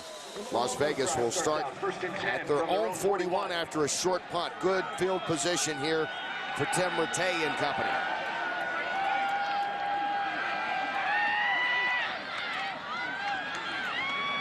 They get the Ship, hit, spins, fights forward. That was a nice move. Aaron Rouse hangs in to wrestle him down, but the resiliency of Marcel Ship probably got about another 3 yards or so after the hit.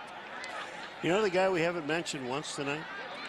You're pointing to him, so I know, yes. Their leading tackler coming into this game. Grayson, and I'll tell you, he's number 53, and he has not, at least I have not seen him make a tackle tonight. Ship picked up 6 on that. It's 2nd and 4 out to the 47. Try him again. He eludes one tackler. Cato June among those piling up to bring him down. Cato June shot the hole, and no one touched him, and he go, whoa. Hey, I'm already back here. While I'm in the vicinity. Yeah, I mean, watch 59. He's coming in right now. He's already through. Nobody touches him, and then boom, Ship cuts back to the outside. You know, isn't somebody supposed to touch me? 3rd down and Thomason on the tackle as well. It's 3rd and 3. Ball is at the 48. D.D. Dorsey is the lone setback. 2 receivers out to the right. Dorsey up the middle, 1st down, gets in Nighthawks territory to about the 47 before Stuart Swigert, who has been active at strong safety, brings him down. D.D. Dorsey has got such great feet, man. You know, you just, he runs in there with his eyes open, head up, and watch his feet. When he comes in the hole, he's going to see it. He's got to cut back to his right. I only need a yard and a half. For him, that's easy. He gets 5 on that carry. He now has 35 yards on the night. And yes, you look at the rest of the team on 1st and 10 at the 47 of Omaha. Rattay, quick throw, has the completion. They get a short gain to Sammy Parker. Parker's 2nd catch of the night. He has 7 on the season. Well, they ran that play, and Bobby Rome, number 35, the fullback, he has 4 catches going into this game. But Rattay, if he looks out here and sees him, I'm talking about wide open. Nobody went out to cover him. And then Rome, on the way back to the huddle, he looked over at the bench like, is there something wrong with me? 2nd and 6. Up the middle. Dorsey, Swigert there for another tackle. Dorsey about 3 on that. It's going to bring up 3rd and 3. Swagger's had a pretty good game on defense. I mean, but you got to understand something. He's playing the safety position, and he's making a lot of tackles. That means the defensive linemen aren't, the linebackers aren't making tackles. This after their best game of the season last week. Empty backfield on 3rd and 3 from the 40. Rattay with time, throws incomplete. He was going for Andre Thurman. Ivy was in on the coverage. That ball didn't get there. That was a little short armor. You take a look at Andre Thurman, number 91. He's going to go out to the outside. Well, look where the ball is. Well, whoa, Paul. You're wrong. I'm wrong. That ball hit him right in the hands. He should have caught it. Instead, incomplete. Bogger will kick it away again. Williams calls for, takes the fair catch right around the 9. 1 yard punt with no return. Long field to work for Jeff Garcia when we come back.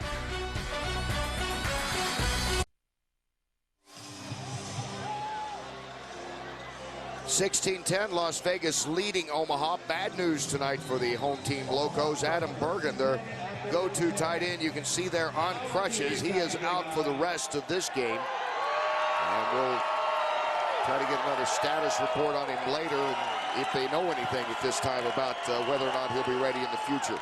This is Claret back in the lineup in the backfield, and it's Hopkins catching that one and brought down immediately by linebacker Brandon Moore.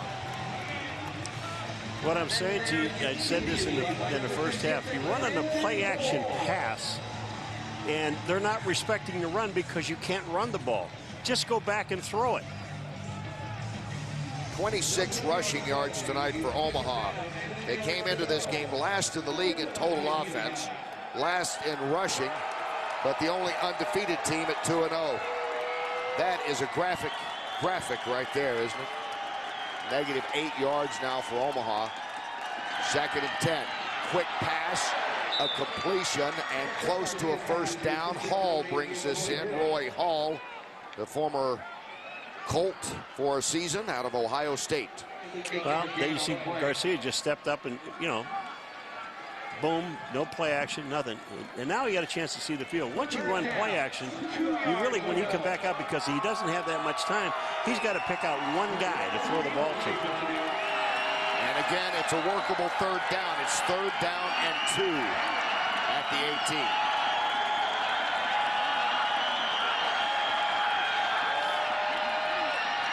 Garcia steps, throws, has his completion, and the man bringing it in is Haas, his 2nd catch of the night. 4th of the season and a first down. Boy, and this is all really Garcia. Take a look at this. He's gonna drop back, step up, and he knows he can't run. He takes a shot. Haas catches the ball, first down. They just need something to get him moving. They need a big play. 9 yards on that, breaks it 1st and 10 at the 27, and only the 3rd time tonight in 11 tries that they've converted on 3rd down. Claret still in the backfield, play action, pressure on, throwing, incomplete. And Jeff Garcia feeling the heat on that one as he just had to unload it. Boy, Jeff Garcia took a shot. I'm telling you, they come off the corner. This is a corner blitz on the bottom of the field. That's Isaiah Trufant, number 36. We already know he intercepted a pass for a touchdown, but he had a shot at Garcia and took it. Last week, Trufant had a sack. Tonight, an interception return for touchdown. 2nd and 10 at the 27.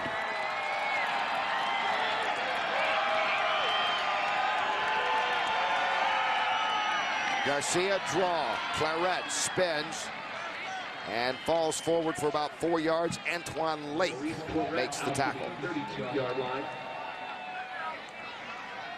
And another 3rd down facing the Nighthawks. 3rd and 5 at the 32. They're 3 for 11 tonight. They converted the last one on a pass to Mike Haas.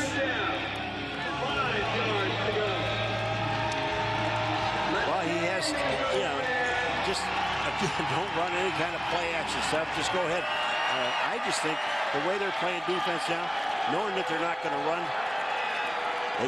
Garcia's got this team spread out. Ely in motion. Swings it out, and it's incomplete. trying for Ely. Trufant right there with him, and it brings up 4th down. But, you know, there just isn't much time, and Garcia's coming back, and Ely's to the outside. He never had control of this ball. It's an incompleted pass. But again, you got you got Trufant making a play. 4th and 5. Brantley will kick again. Hernandez standing back at his 25.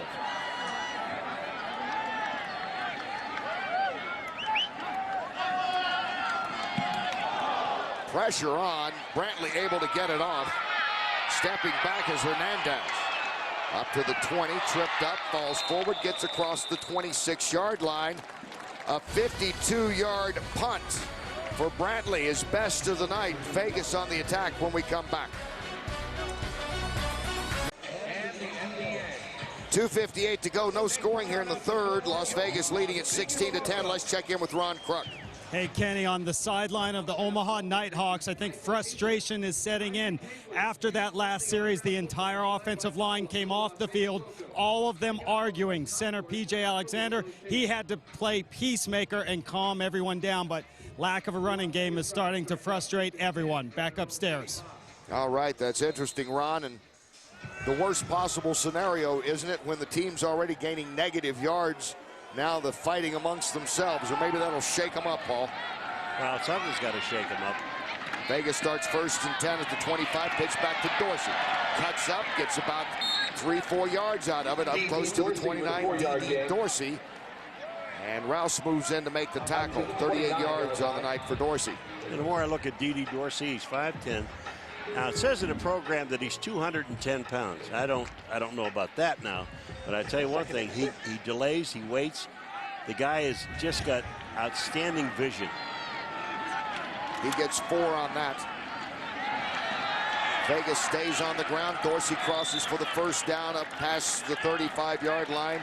And there's Nick Bryson finally coming in for a tackle. We haven't talked about him much at all. No, and it's nice to see him making a play. But if I were Vegas, I'd give the ball to D.D. Dorsey and keep handing it to him until he drops, and then I'd hand it to him one more time just to make sure he dropped. 9 carries, 48 yards for Dorsey. And Capizzi is the man down there. Jason Capizzi, the right tackle. One more look at D.D. Dorsey. He's got the offense going right now for Vegas, as Capizzi is limping off the field. The Locos drive continues, 1st and 10. And moving over there is Sape to help him off.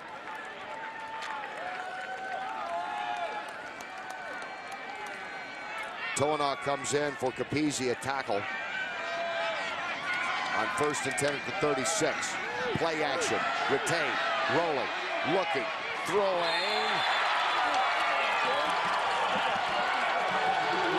And he almost had his man in Reister, but again, hard to bring it in. Reister's made 2 great efforts with no results. But you got to have control of this ball now. Just Rattay comes back to the outside. Look who's in his face. White, Dwayne White, number 95. Watch this throw. Reister, the ball hits the ground right there. There was just no catch, and the official was right on top of it. That ball hit the ground. I just thought maybe he bobbled it when it was out of bounds, but the ball never did get in his hands. There's Dwayne White, number 1 draft pick, former Buck and Lion, who's just joined the team. Dorsey again. Moves over to the other side, and a nice open field tackle by Swigert. Boy, Swigert has been, it's just been all over the field. Now he looks like maybe it looks like cramps with Swigert, but watch number 20. Close back here on D.D. Dorsey. Here he comes out, bam. That is just a great play. But I think he's got cramps. I don't think he got hurt. 7.5 tackles tonight for Swigert. If you ever had cramps, you know they hurt. They do hurt. Boy, they hurt. Ship comes in now. 3rd down, Vegas 3rd, 3 for 8 tonight on 3rd and 11 from the 35. Rattay sets up, steps up, throws, has his man complete, and gets the 1st down to Ship coming out of the backfield. Marcel Ship has good hands. They haven't thrown it to him that much this season. That's only his 2nd catch. We saw him last year be effective out of the backfield. Well, Marcel Ship comes out of the backfield, but watch it, nobody covers him. He's out here all by himself. Rattay just sees him, throws the ball to the outside. Now that's a linebacker on the inside, Cato June, number 59. That has got to be his man. 12-yard pickup, 1st and 10 out to the 47. On the ground again, Ship gets across midfield to about the 49.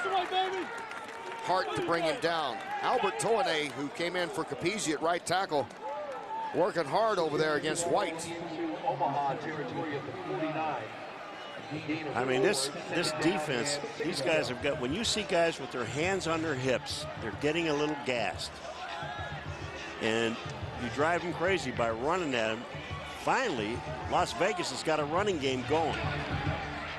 Ship picking up 4 there. It is 2nd and 4 at the 49 of Omaha. Out of the eye. Ship again. And a couple of more before Greisen is in there. A couple of tackles on this series now for Nick Greisen.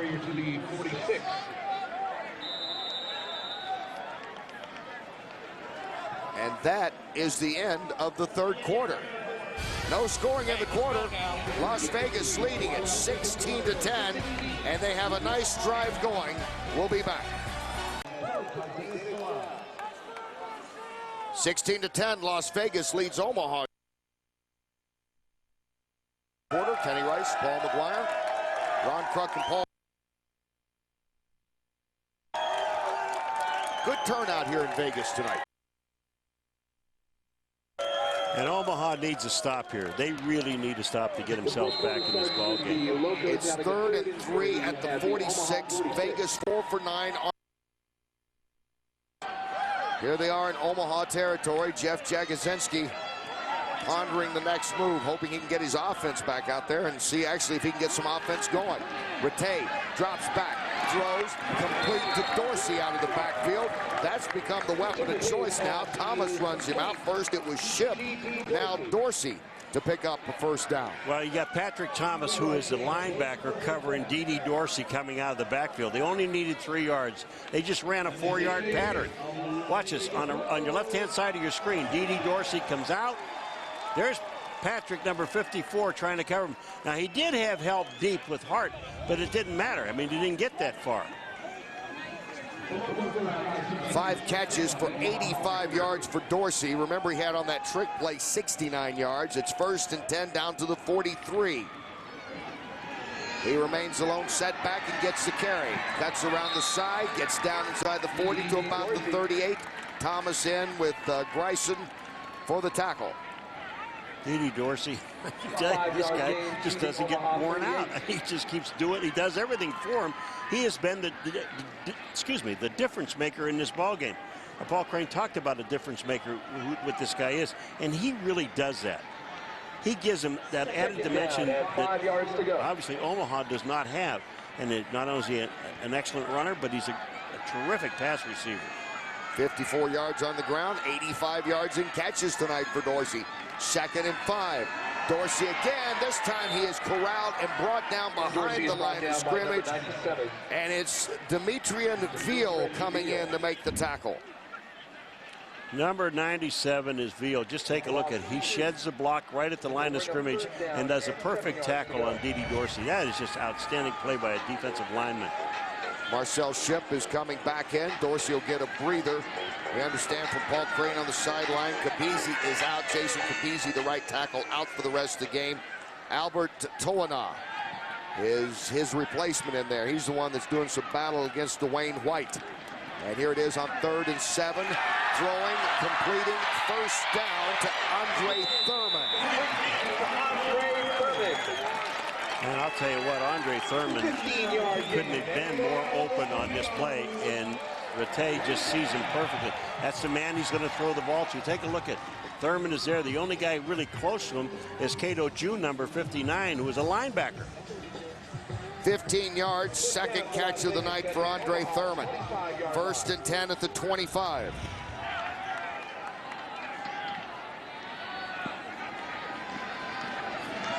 Ship back in, carrying it, gets Gets it inside the 25. Flags fly.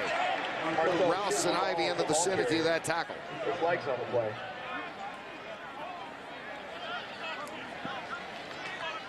Bryson getting up a little slow. Well, he got whacked. During the play, hold it. By the offense, number 35. Foul is 10 yards from the spot of the foul. Replay first down. That's a fullback, Bobby Rome. Will that drive you nuts? I mean, you're moving the ball right down the field. You're running clock. All you need to do is really stay within field goal range, because if you kick a field goal, it'll put you up 9, which is 2 scores. And just take a look at this. Rome is, oh, well, that's a tackle. Now, he did tackle Ivy. This moves it now to second. Or the first down and 19. Down stays the same. Moves it back. First and 19 at the 34. Rattay to throw. Throwing for Perry and knocked away. Moving over was Phillips. Boy, I'll tell you what, Jermaine Phillips, number 32, makes an outstanding play. He's going to come from the middle of the field, and watch where his head hits the ball. Right there, the ball is almost caught, but Phillips just knocks it out of his hand by Hernandez. Perry was there. And Perry shaken up a bit. Jim Fossil telling us yesterday he's been the biggest surprise. He loves his confidence and the big plays he's been able to make for them. Dorsey back in, getting the carry. Bounces off a tackle. One more. Finally, Thomas brings him down from behind. I'm going to tell you what, Clinton Hart comes up and he puts a lick on D.D. Dorsey, and D.D. Dorsey does not go down. This guy is tough. Watch number 42 is a safety. Here he comes in right now. Bam, he hits D.D. Dorsey. He just keeps up and picks up another 6 yards. I mean, that's great running. Dorsey, 12 on the carry. Marcel Ship comes back in the backfield now for Vegas on 3rd and 7. Las Vegas 6 for 11 on 3rd downs. This is their 14th play of the drive. Rattay whistle before the snap. Timeout, Vegas. Timeout, Las Vegas. They're first of the half. Jim Fossil wants to make sure they got everything right here. Big play coming up for Vegas when we come back.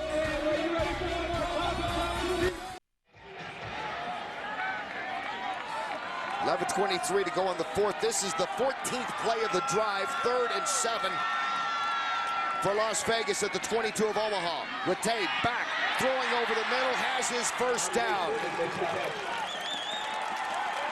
Straight over the middle to Andre Thurman, the second catch for Thurman in this series. And the drive continues. Boy, I tell you, Tim Rattay, you talk about a quarterback that just looks relaxed. He looks to his left. He sees he has nothing over there, and he comes back into the middle to Andre Thurman. First down. Thank you, Andre. The officials, I know, are happy that you're helping them. 8-yard pickup there. 1st and 10 on the ground. They go to Ship. Catch back inside the 10 to 5. Touchdown.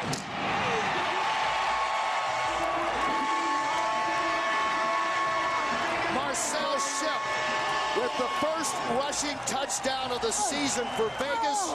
Only the second running back in all the UFL with a rushing touchdown this season. Boy, this was just perfectly, they ran it perfectly, and Ship just cuts right back into the inside. They're going to go for 2 here, I would imagine. But just take a look at Ship. They just blocked down. This defense is tired. Jay Moore, number 44, who's the defensive end, never stayed outside. Marcel Ship, 3 touchdowns last year, picks up his first of this season. As you take a look at the former UMass star, who's on that 1AA national championship team a few years back. Here he comes. Just take a look at Ship. They just caved the whole left-hand side of the defense, or right-hand side of the defense down. And then Marcel Ship just kind of walks into the end zone. And when you saw him on his knees looking at the going, yeah, you block for me, I can score.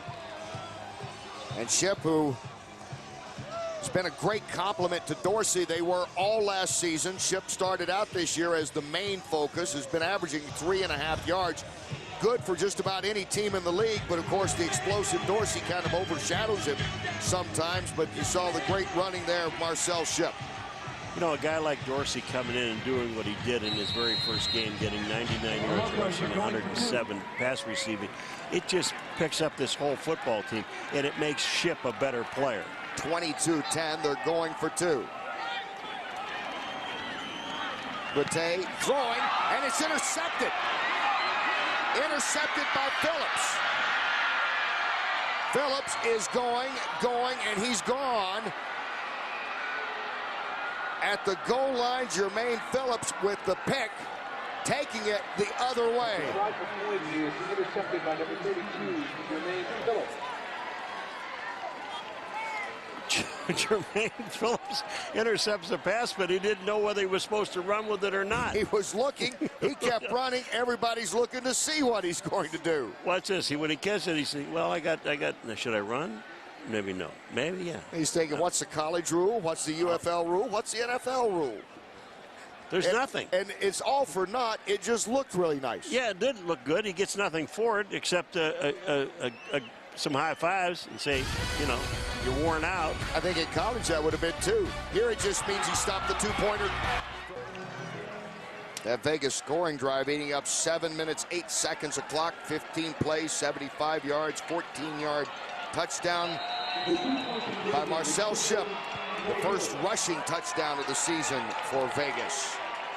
And there's Steve Hauska, who's kicked 3 field goals tonight, and he has given Shad Williams some fits. 3 times he's kicked it to the end zone. In Omaha, their offense has been sitting around for a long time. Again, Williams from the end zone and fighting to get to about the 20, maybe across that this time. I just want to apologize a little bit to the viewers when you see those numbers, those black numbers on those red jerseys from our cameras up close like that, it really looks good. But when you sit here in the stands and you look out there from the booth here, all the numbers run together. They really do. So we have to be very careful. You don't want to make a mistake who you're calling. Then they really slipped us a good one. They got Owassum, who was 95. He's now wearing 98 because Alfred Malone let him use his jersey because Owassum's jersey tore. First and 10 from the 20. Garcia throwing and complete, hitting DeVard Darling. A 5-yard gain. They pick up 5. 2nd and 5. Well, remember, in the opening game, as Garcia going with no huddle, they call this the stealth. Garcia, 2nd and 5. Pass, crossing, catching, and he's going to have a first down at the 30. Remember, in the opening game, Omaha trailed by 13 points. That has been the largest deficit anyone has overcome in the young history of the UFL. They're down by 12 with 9:50 to go, still out of the no huddle. Garcia steps up quick, completes it. Amon Green gets across the 40, another first down. Here's something they probably should have been doing in the first half. This hurry-up offense, and look at the defense. They're just trying to get extra players into the game. And Garcia, the only problem that slows this thing down is when you have to change your own players. Shad Williams now in. Yeah, they had to take Amon Green out, and they put Shad Williams in. First and 10 to 42, crossing, hitting the tight end Hopkins. And Teddy Lehman brings him down. Pass is complete to number 84, Christian. Well, this is the first time we've seen some kind of rhythm for Omaha here in the second half. And I tell you, that defense over sitting on that bench on Omaha, very happy to see what they're seeing because they're spent. Garcia literally flexing his muscles. Steps up, throws, complete again, first down again, and Haas makes the catch. Well, I'll tell you, this will drive the defense nuts. I mean, they were just walking in and out of the huddle with Garcia trying to get something happening. And since he's gone to this hurry-up offense, it's opened up this whole field. Ball into the 47. Garcia again. Pressure, throwing complete to Williams out of the backfield, and he pays the price as Lehman lays it out right there. On this play here, Williams catches the ball, and Lehman just can't wait to hit him. He had him zeroed in. That's when the running back says, really? Really? Did I have to be the guy that time? Especially for no gain. 2nd and 10 at the 47. Garcia's completed his last 5. That one incomplete, going for Darling once again. And good coverage by Coy Francis, former star at Fresno State, who just joined the team. Was not with them at the start of the season. Well, they're putting a lot of different guys in this ball game. Coy Francis is number 25, and look at this. This is really pretty good coverage. Darling wanted a penalty on the play, but no, I don't think so. It's 3rd down and 10 at the 47. Omaha 4 for 13 on 3rd downs. And just when you thought they were getting the rhythm going, we'll see what Garcia can do here. Vegas territory at the 47. Crowd gets loud. Omaha wants a timeout. Omaha. Huge 3rd down coming up for Coach Jagosinski and the Nighthawks. Garcia will figure it out when he comes back on the field. The United Football League on HDNet is presented by Wilson, by Custom Bite, the only off-the-shelf true custom fit mouth guard. Kenny, I tell you right now, the way the defense is not holding up and the way the Locos offense is performing, you got 3rd and 10 at the 47-yard line. I wouldn't be surprised to see these guys, if they don't pick up the first down here, go for it on 4th down. Here's Omaha and Jeff Garcia at the helm. Steps up, throws, and it's intercepted. Intercepted again by Trufant. Isaiah Trufant ran the first one back for a touchdown, and he stops the drive here with 7:54 to go in the game. What an outstanding play, but I'll tell you what, Garcia was really caught between a rock and a hard place, man. He had a chance to run, but he didn't really think that he could get to 10 yards. So he figured he's going to throw. Watch Garcia when he steps up. He thought maybe he might have had a little bit of room, but he didn't. And then Trufant just steps in the front of Darling and makes the play. Trufant has just been watching his eyes all night long, and what a game he's had. The defensive star of this game, to the chagrin of Garcia, has been Isaiah Trufant. 2 interceptions. He returned the one for the touchdown that gave Vegas the lead. They haven't relinquished it, trailing 19 to, they've been on a 19-0 run after trailing 10-3, Las Vegas. Ship with the carry. He had the touchdown, the rushing touchdown. That's big news across the UFL, as Paul was talking about earlier. Only Dominic Rhodes of Florida had a rushing touchdown this year. He's had 3 of those until Marcel Ship gets it tonight. Well, that young man right there has just played a magnificent game, man. He's been playing man-to-man the whole game, and not only that, he has time to read the quarterback's eyes. What he's saying is, you better be sure if you're going to throw it in my area.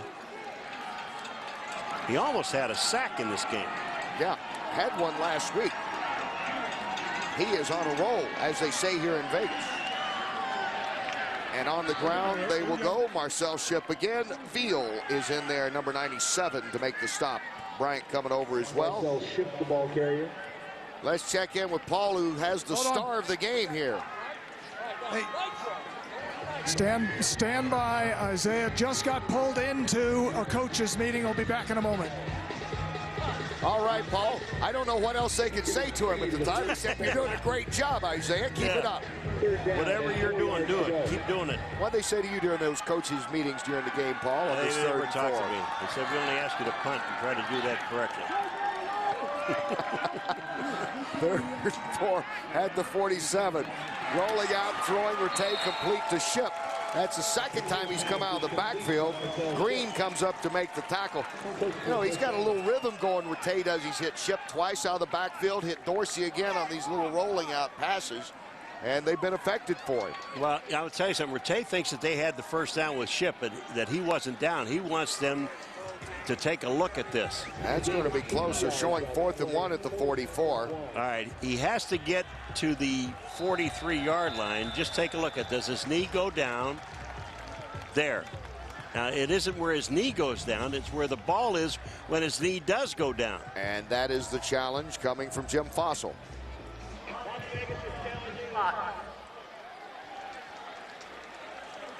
So if it's where his knee goes down, I mean, he's down there, but it's where the ball is when his knee does go down. Remember, he's got to get to the 40.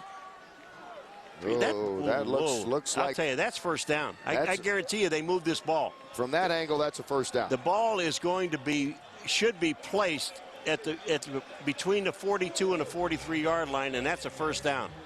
See, again, it doesn't matter where his knee is. That's down. But it's where the ball is when his knee goes down. Nice work tonight by our executive producer and producer Darrell Ewald, director Hank Lena, and the guys. I really have a feeling they've got to overturn this thing and give him a first down because his knee's down there, but the ball is past the 43-yard line. And they're seeing, by the way, the officials reviewing this, they're seeing what we're seeing. I thought it's been an outstanding officiated game. In other words, they're looking at the HD net footage. That's what they're seeing. That's the camera that they will judge by what they see there. And that little girl is just curious. She is not affecting the play in any way. She's telling the referee, okay, give it to us, give it to us, give it to us. Come on, you can do it, you can do it. Hey, Dean, you got to move the fans back when they're looking at that.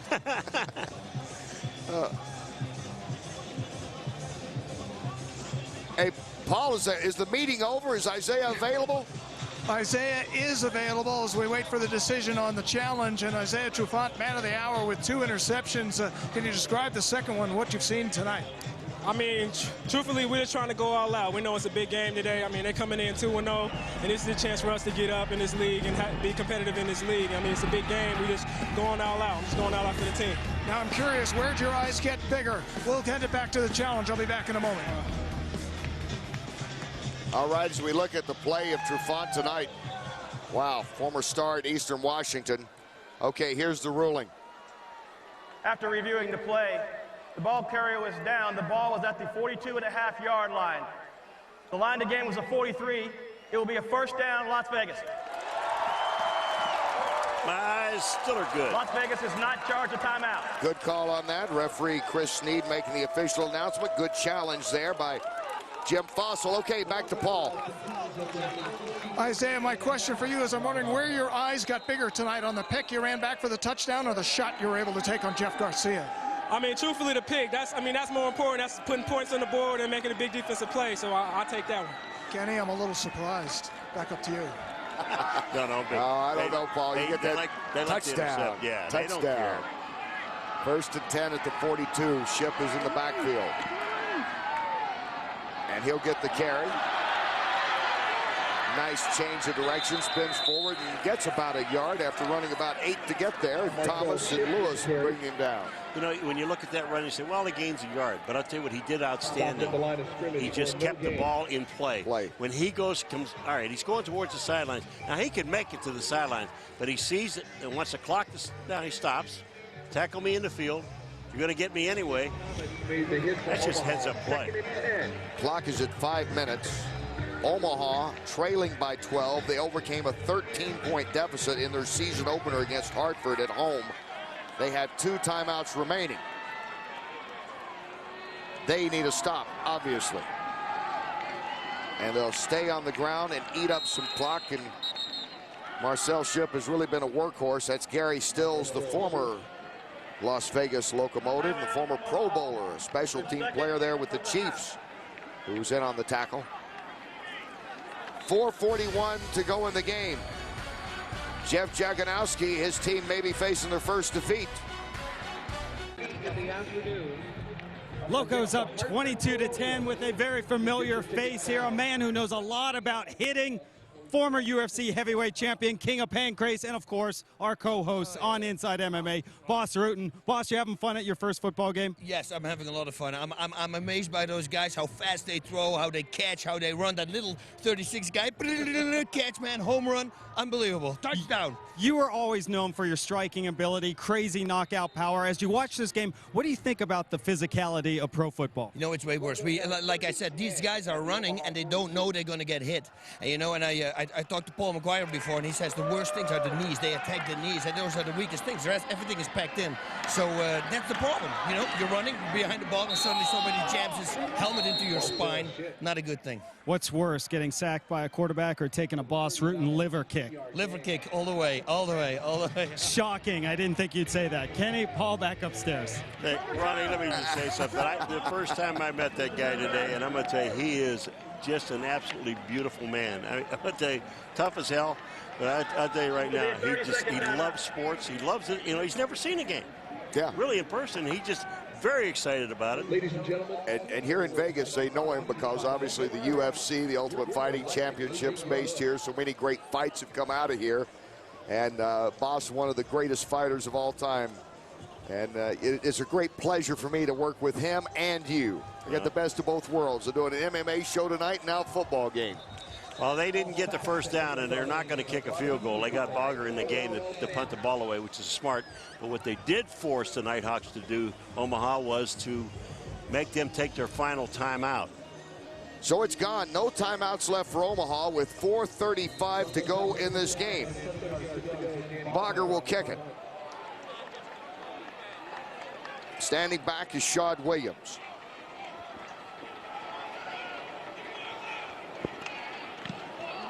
They're coming. Bogger gets it away. And it takes a Vegas bounce. It's going to stay down around the 13-yard line. Pressure was on. Bogger was hit. They must have gotten a piece of it along the way. Ezra Butler is there to down it.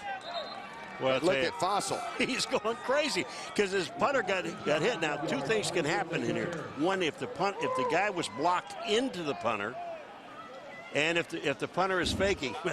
Take a look at it here. First of all, number 80 is Putier. He was knocked into him, and they saw it. I mean, that's a good call because there's nothing Putier can do but hit him. He didn't intentionally hit him. He was blocked into him. Good no call. Jim Fossil would probably agree if he gets to see the replay. It's 1st and 10 at the 14. Garcia steps up, throws, complete, crossing and hitting Christian Hopkins, the tight end. Trey Young there to ride him out of bounds. Clock stops at 4:18. Well, you know, if you need 12, 13 points to win this ball game, they need 2 touchdowns. I know you have to stop the clock, but you got to move the chains. That's the most important thing. You know who's been very quiet? Robert Ferguson, 7 catches, 94 yards last week. Ferguson, 2 catches, 29 yards tonight, although one of those was a touchdown. Big catch early on in the game, Paul, but he's kind of disappeared here in this second half. Well, I'll tell you, the reason he's disappeared is they're double teaming him all over the field. And with no running game, Garcia, numbers are limited. Under pressure, steps up, throwing, and it's dropped. And there was Ferguson. He was going to him. You could kind of see the frustration for Ferguson, who was swarmed on by Jamal Lewis on that crossing. Well, and Ferguson he knows that you know, he's going to get open late because they're banging him at the line of scrimmage. They're not allowing him to get off the line of scrimmage. And then when they do, they have a safety who's going to pick him up coming across the middle. So if he's going to get open, he's going to come late. And that time, Garcia just found some time to get the ball to him, but threw it behind him. 3rd and 7 at the 17. 4:11 to go. Garcia have any more late game heroics? He needs a first down desperately, and he completes the pass to Ferguson and gets it right in front of Dowling. Well, one thing that they did do is they threw it to Ferguson. They stayed behind him, made him catch the ball in front of them. Yes, he got the first down, but no, he did not get out of bounds to stop the clock. 3:50 to go. Garcia stepping up again, firing over the middle, and Putier has it, or does he? Putier making a great dive for it. Wallace is saying no way he made this catch. What a grab by Jeff Putier. Putier with the touchdown last week, and the challenge, of course, coming from Las Vegas. Yeah, but why not challenge it? I mean, you know, that was a big gain. 27 yards if it stands. Another look. All right. Take a look at here. Garcia sees Putsier downfield. The ball is thrown low. He goes down. Las Vegas is challenging the ruling of a completed catch. Let me tell you what. His arms were underneath the ball. Now, he bobbled the ball, but the ball came back up in his chest. Here is going to be a good angle to see this thing. It's in front. Does the ball hit the ground at all? His right hand's under the ball. The ball is down. The ball's on the ground. That's an incompleted pass. It's a good challenge. They're going to bring this back. Great effort by Putsier. Great effort by Putsier and great camera work by our guys. I mean, they picked that thing up, and this is what they're looking at. Once they see it, the ball's on the ground. There's no question about it. The one from behind. You know, we've seen 3 plays tonight by tight ends. If there were no catches, we'll have to wait and see if they rule this a no catch on Putsier. Reister, who made a great catch, he was out of bounds though in the end zone and made a nice effort, much like Putsier's there, and all 3 possibly going for naught. We'll wait and see about the challenge here. Well, you see the ball hits the ground, then the ball comes up into his lap and he catches the ball. I mean, good hustle. But this is a good call. They're going to bring it back. And they got to find out what the time is on the clock, where the ball was when they threw it. Here After reviewing the play, the ruling on the field is reversed. It's an incomplete pass. It will be second down on the 27-yard line for Las Vegas. High fives for Jim Fossil. Las Vegas is not charged a timeout. Good call.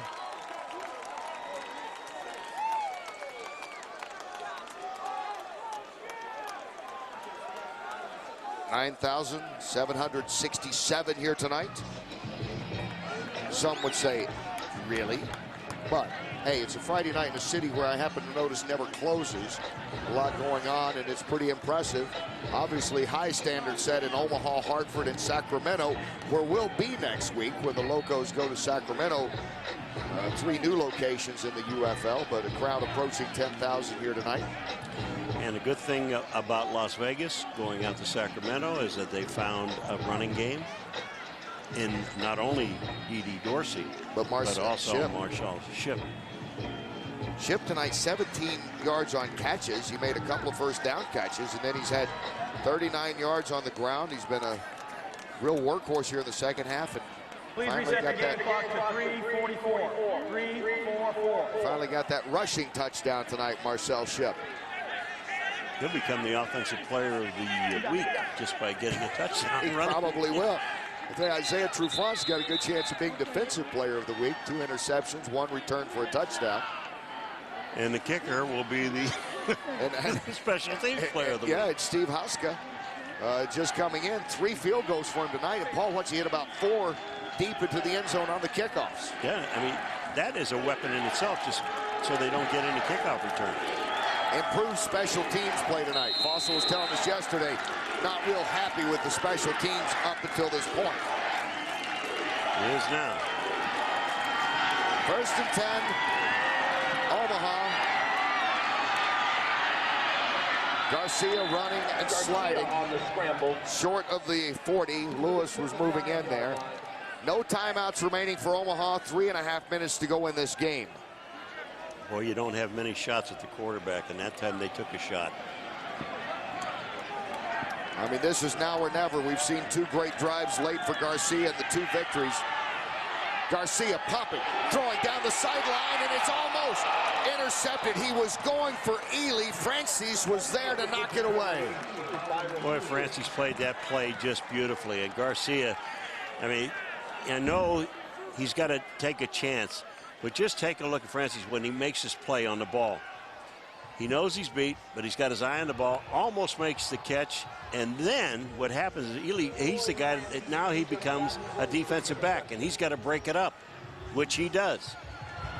Garcia with 2 interceptions last week, 2 more this week. 6 touchdowns, 4 interceptions on the season. 3:12 to go. This is the drive. Now or never time, and there's a flag. Delay a game? Delay a game, stopping the clock at least. 3:12. Delay of game. By the offense, number 7. That's a 5-yard penalty. Replay the down.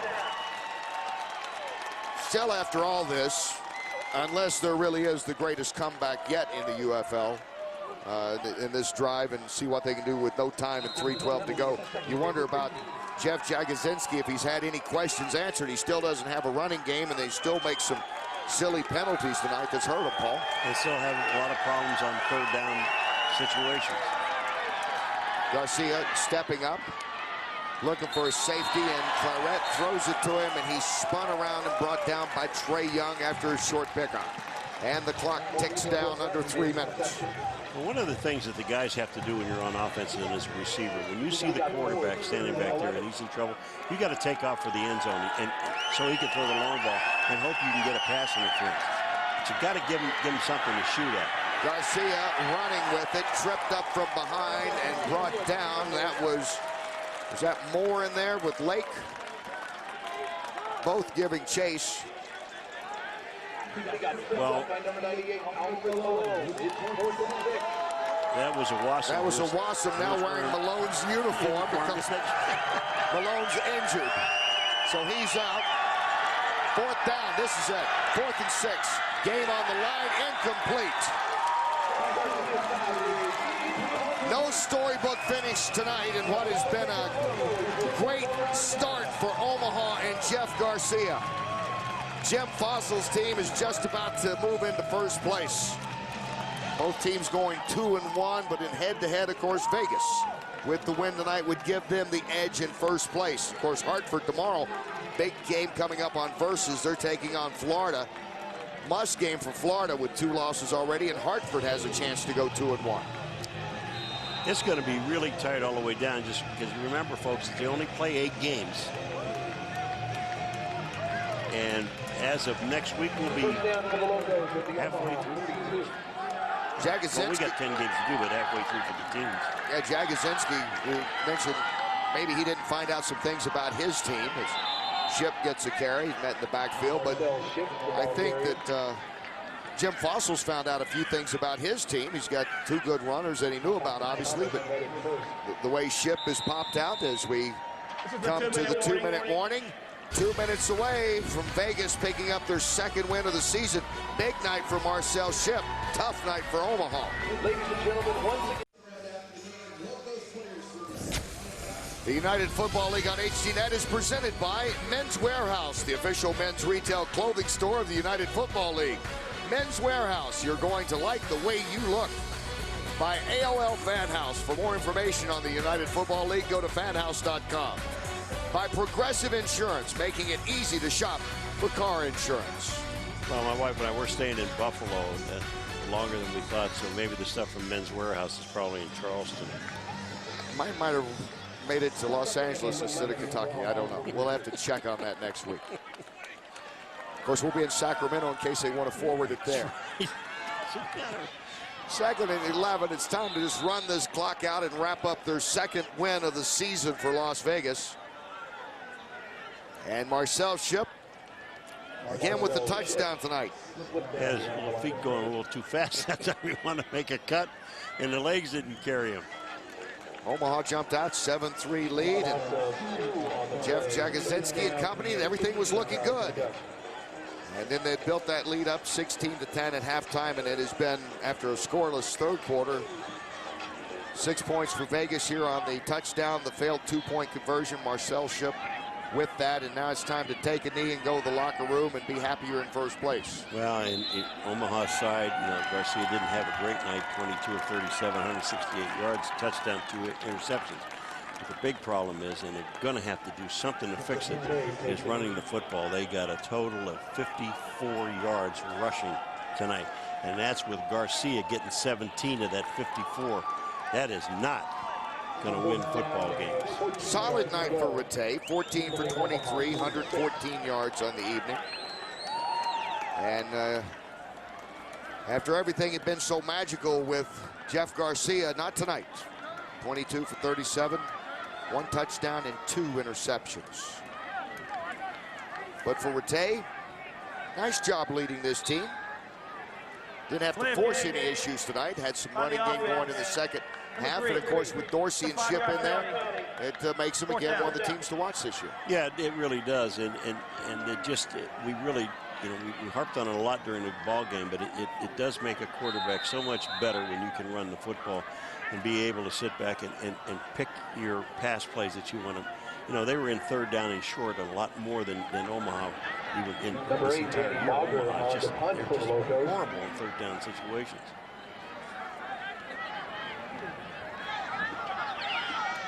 Bogger will kick it with 32 seconds to go. They're all coming. He gets it away. Williams moves under. Tries to cut back. That's sort of been the night for him. It's been some nice coverage. Ezra Butler getting in there and doing, I would guess that's a special team victory dance. I don't know. Yeah, it is. And, you can do that if you want. It is tonight. But the thing about it is, when you rush 10 guys at the punter and there's nobody back there to block for Williams, that's right. And those are one of those deals where I think it's really smart to take a fair catch because you're going to get killed. I mean, you really are going to get killed. So the Nighthawks going on the road for the first time. They'll regroup as you look at Sammy Parker, a couple of nice catches tonight, and D.D. Dorsey. And Jeff Garcia, and see those pink wristbands and Breast Cancer Awareness Month. The UFL obviously embracing that good cause, as are we here at HDNet, and that is going to be the ball game. Omaha started out tough. Again, bad situations on third down, so many third and long, and they will dance the victory dance here and sound the engine of the locomotives as Las Vegas has moved into first place in the United Football League with a 2-1 record and handing Omaha their first loss of the season. And the next Las Vegas Locos home game will be right here at Sam Boyd Stadium, Saturday, the 23rd of October. And Jim Fossil probably found a lot about his team tonight that he was looking for. Good special team play and a running game that was improving. And he's standing by now as we look at the standings. By virtue of the win, the Locos move ahead of the Nighthawks because of the head-to-head matchup. And the winning coach is standing by with Paul. Thank you very much, Kenny. Coach Fossil, what is it that you learned about your team tonight, especially with the way it put together that sustained drive in the second half? Well, neither side of the ball started out real good, but we settled down and we started playing good football. I mean, we held them 10 points for a long time, and offense kept coming back. We weren't pretty, but we managed the game, and I'm really proud of my team to keep their composure, keep coming back. Came from behind after falling down early by a touchdown, and then at halftime you talked about trying to put together a running game and other things to go take it straight at them. Which was more impressive for you tonight, the defense or the fact you finally got a running game going? Well, I think they went off each other. They feeded off each other, and we're a physical team, and we're in good shape. And we knew this team had come from behind in the fourth quarter, and our guys took a lot of pride in trying to win this thing in the fourth. Coach, congratulations. You moved to the top of the standings based on the early tiebreaker. Congratulations. I got your running game standing right here. Yeah, thank you. Thank you, yeah. Coach. Nice job. Marcel Ship and D.D. Dorsey. And I'll start with you, Marcel. How does it feel to be the first guy in the league this year not named Dominic Rhodes to score a rushing touchdown? Oh, man, it feels great, man. I got to give all the credit to my offensive line, man. It made the job easy on that touchdown run. How about that long drive that wore down the Omaha defense? What were the holes starting to look like, and could you tell the other side was tired? Yeah, that's what we do. We have a great 1-2 punch, and we just wear guys down, and that was our game plan coming in, and we executed it well. Well, I guess you'll be the 2-punch because there's the guy wearing number 1, hey, D.D. Dorsey. That's true. How about it, D.D.? What was it like out there? It looked like it was a little chippy at times, and I heard that it was a lot of talking going on. How much? Oh, naturally, this is a tough game. It's a very good team, and it's a lot of pride on the field. So, everybody wants to get the best of each other. So, it's going, we're going to go hard. Every once in a while, it's part of the game, a little chipping going on, but, most of the time it's in fun. Well, the team is undefeated since you returned. How big was the win here tonight? It was huge, you know, with them being 2-0, another victory for them would have definitely catapulted them out front. And with so few games, you know, you can't afford to let anybody get that far in front of everybody. So, again, like, you know, like Coach and Ship said, you know, we had a plan to come in, you know, establish our run, try to eat some of the clock, because 2 games before that they've won have come back in the fourth quarter. And in the short time we have left, what was the biggest difference between not being able to establish a run in the first half and doing what you did in the second half? You know, I mean, a lot of times that's how the football game goes. You know, you're going to get bigger runs as the game goes on. You know, the D-line gets a little more tired. So, again, you know, sometimes this is how it goes. All right, welcome home. Congratulations. Glad to be back. Thanks. Kenny? All right, thanks, Paul. So, big win for Vegas. They go on the road next week to Sacramento. You can see it here on HDNet. And for the Nighthawks, they go back on the road after they opened up at home, losing tonight in Vegas. They go to Hartford next week. Big win tonight for Las Vegas. It's one that at the moment has them in first place in the UFL. Some final thoughts when we come back.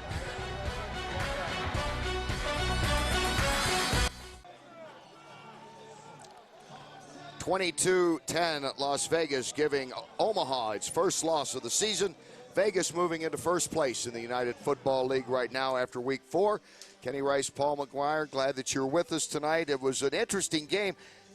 At one moment there, it looked like Omaha would never find a rhythm. They went in the no huddle, then they sort of found a rhythm, but some big defensive plays for Vegas. Yeah, you know, Trufant is the corner and just did a great job. He intercepted a pass, 2 passes, one went for a touchdown. But this defense, and Fossil, I think, put it very well at the end of the game where he said, you know, we are in great shape. Well, so is Omaha. They're in good shape. But these guys hustled in front of their home crowd, and it's just amazing how well you can play quarterback when you have a running game. You don't see that every day either, do you? Jim Fossil and the guys are standing around and signing autographs, just under 10,000 here tonight. A lot of things going on in Vegas. You got 10,000 show up anywhere on a Friday night. I think it's a pretty decent crowd. I think it is, too, and they should be proud of it.